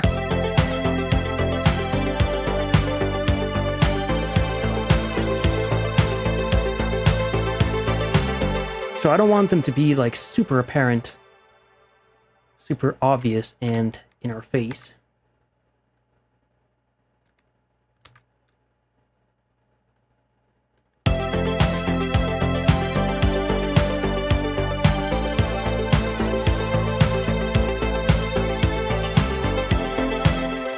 Okay, that's that. Shaker, I think I'm not going to use the shaker, so just let me hide this thing so visually it doesn't clutter my view. Okay, toms. Let's create a couple of drum fills here and there and everywhere.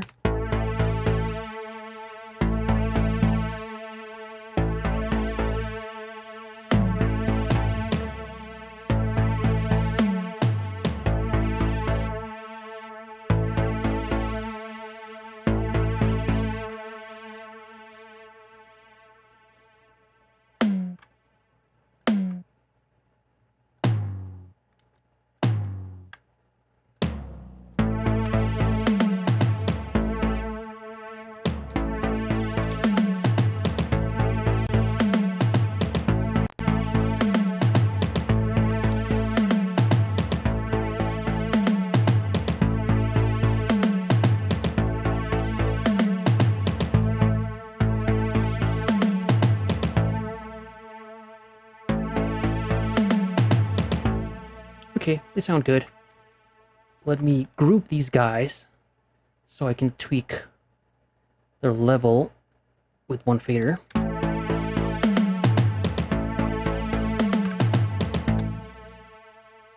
Alright. And I wish I could...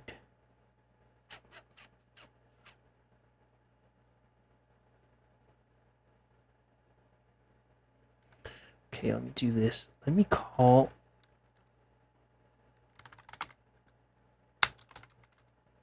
Oops, no, not that.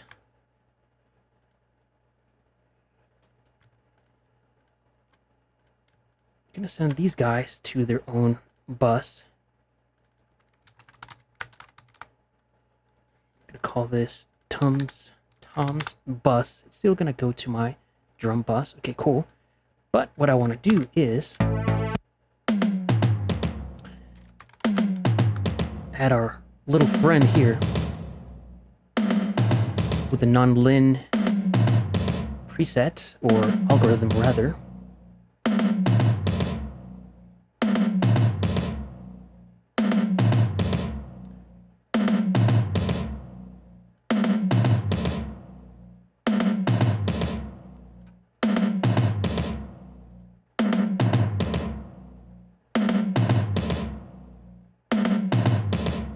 Filter out some of the lows and highs. Cool.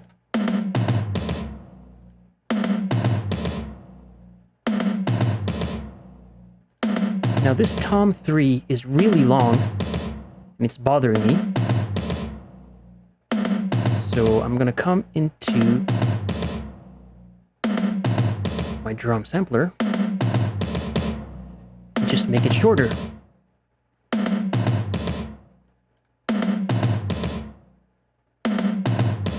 Problem solved.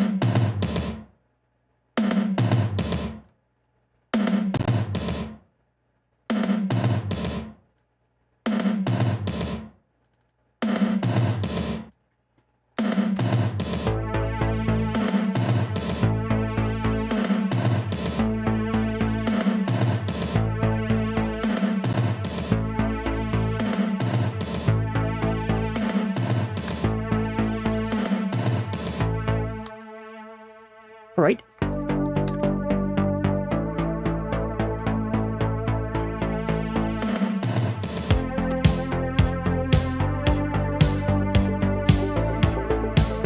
Can anyone feel it coming in the air tonight, guys?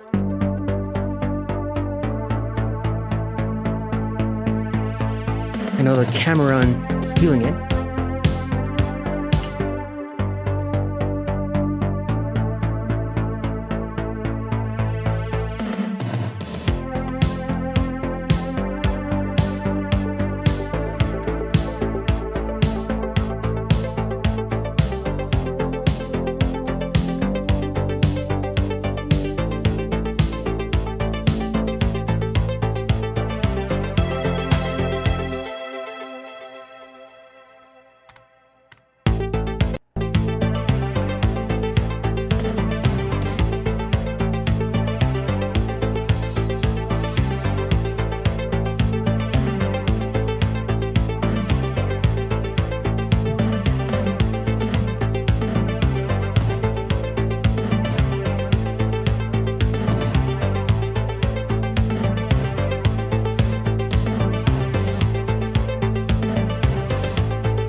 Another fill here. Another fill by fill.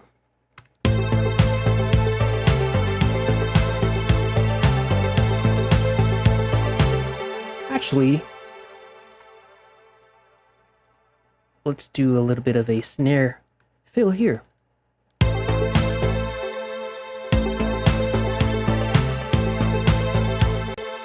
Ba-bum-bum.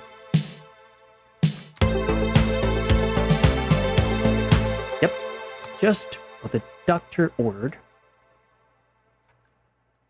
And what if we reused this Phil Collins fill here?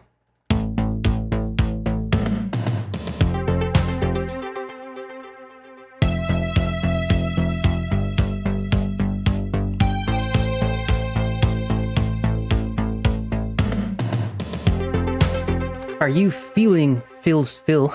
Say that 3 times fast. What a tongue twister.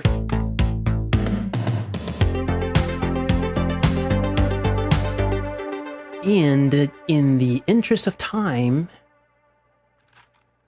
let me get rid of that. Copy this one over here. And use this Phil's fill. I'm feeling Phil's fill.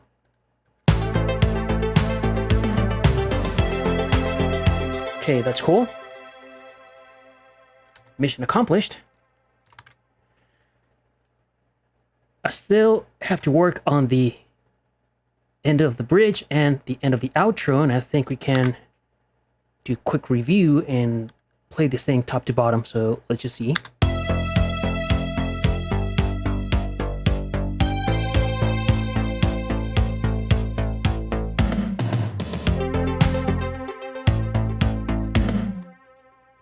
Dun, dun, dun, dun, dun.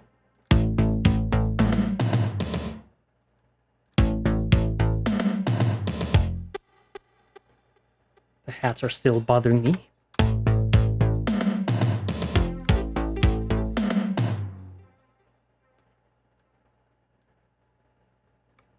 It's like I have the ghost in the machine here somewhere. This guy.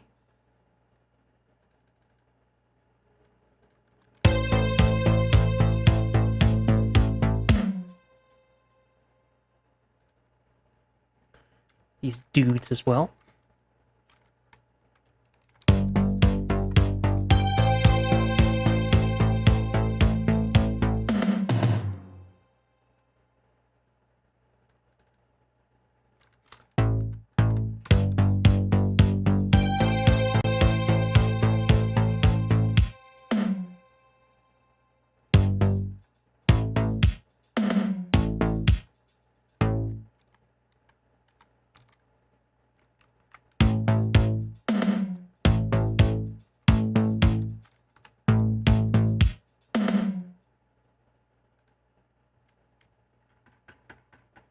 That tiny detail is still bothering me.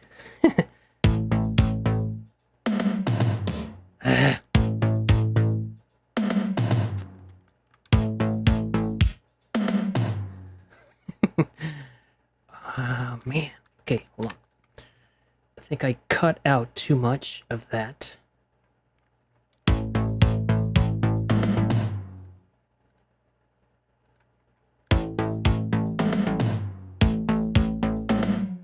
Okay, here.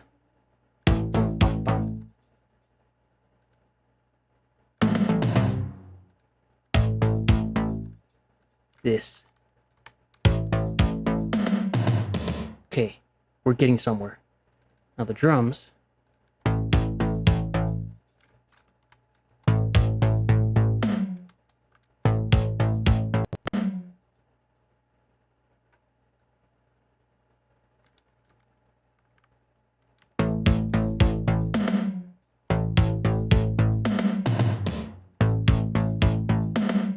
Yeah, I'm gonna leave it like that.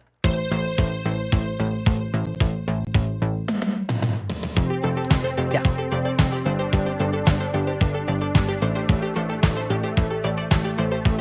What about the end?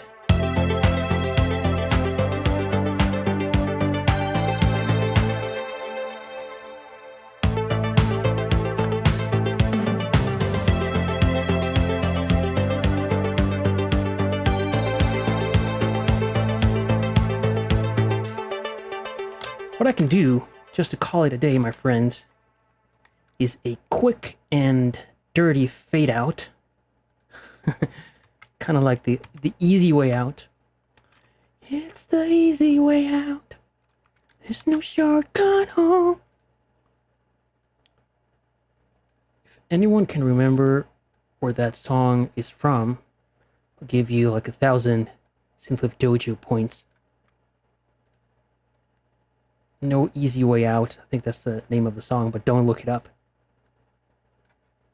Tell me the movie.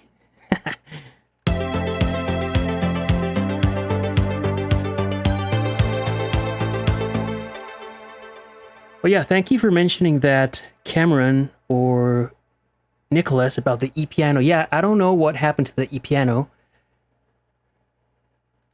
Oh, that's a... Thank you very much for noticing that, because I completely forgot about mixing that in. So we'll deal with it in a second.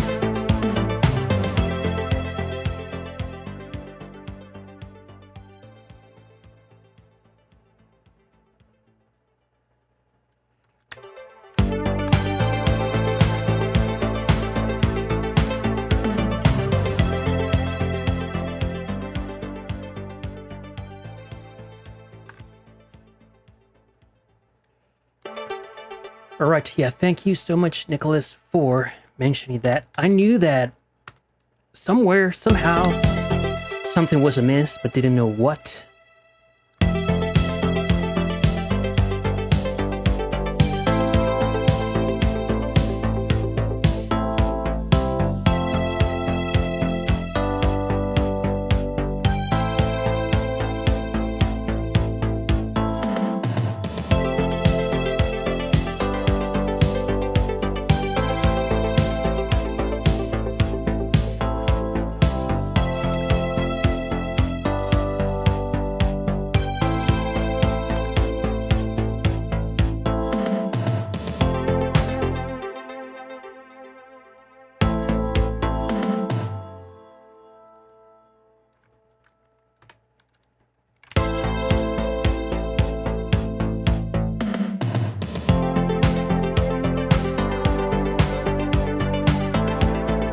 Yeah, cool.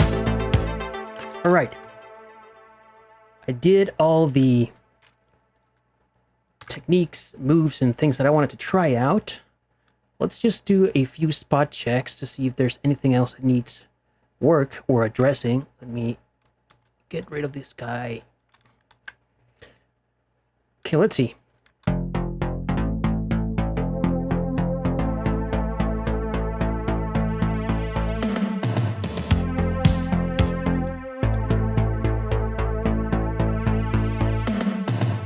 I could mute this one so it stops during the gap. Yeah, let's do that. Let's not be lazy. I think here.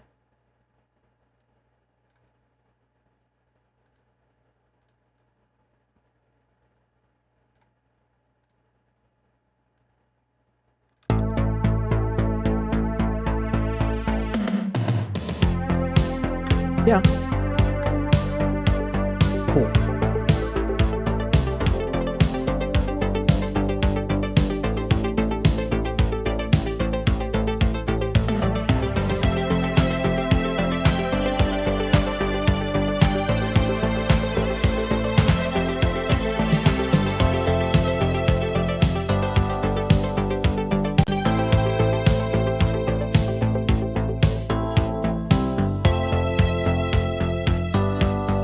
Nice.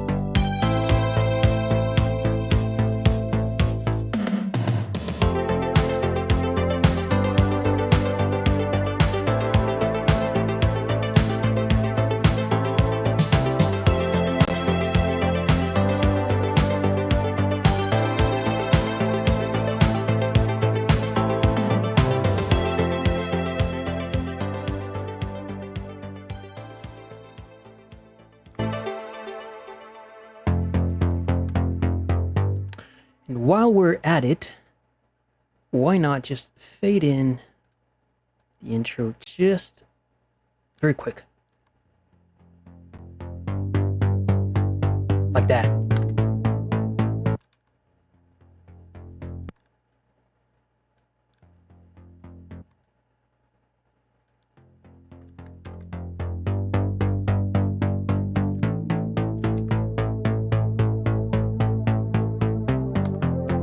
Okay, great. I think we're ready for the final playthrough. So what I'm gonna do is just play this thing top to bottom, and without any commentary, and come back and wrap things up. Let's do it.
All right, my friends.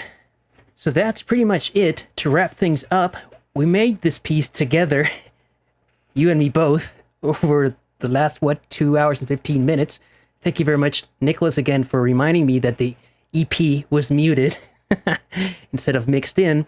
But all in all, just consider how simple and easy this was.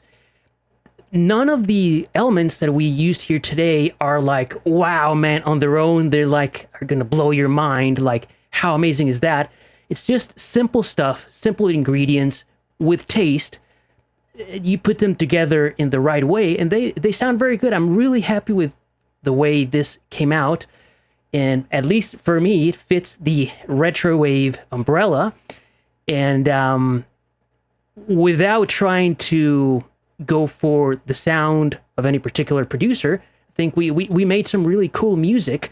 And I hope that this live stream, some of the techniques, some of the methods, some of the stuff that I showed inspires you to make your own music and consider what you could do in 2+ hours that you may have lying around. Instead of watching Netflix or watching TV or whatever, you can set aside some time and within 2.5 hours do something like this.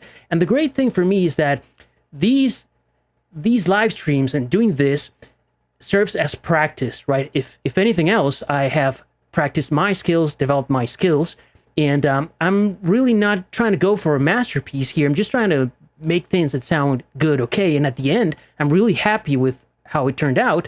So just work very lightly like this.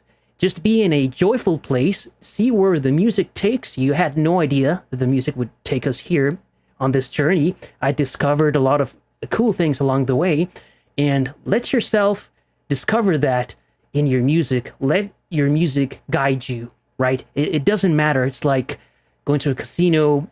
However the chips may land or whatever cards are dealt to you, just make the best of them and try just to make some music. And you see that in time, as you develop your skills, the music that you make, you'll start liking it more and more, right? Because it's very common for us, especially when we're beginners or intermediate producers, that a lot of the stuff that we do, we don't like it. It's like we hate it, right? It's awful because we're comparing ourselves to Time Cop and Laserhawk and those greats, of course, yeah, and we still have a lot of room to develop our skills and a long journey to get there. But if you keep doing it, if you keep putting in the reps, practicing in the dojo like this, you see that eventually the music that you want to make starts coming out of you. So I'm gonna let you guys go. Thank you very much for joining me in this live stream, and I hope that you found something of this useful. If you have any questions or comments, let me know. I'm always around and I'm happy to support you. And remember, we have the FM Synthesis Masterclass tomorrow, July 17th, Saturday, from 10 a.m. to 2 p.m. New York, or 4 p.m. to 8 p.m. Berlin, which is the same thing. I'll talk to you guys very soon. See you in the next one. Ciao. And thank you so much for showing up here and for asking questions and entering comments and interacting. I appreciate you guys very much. Take care.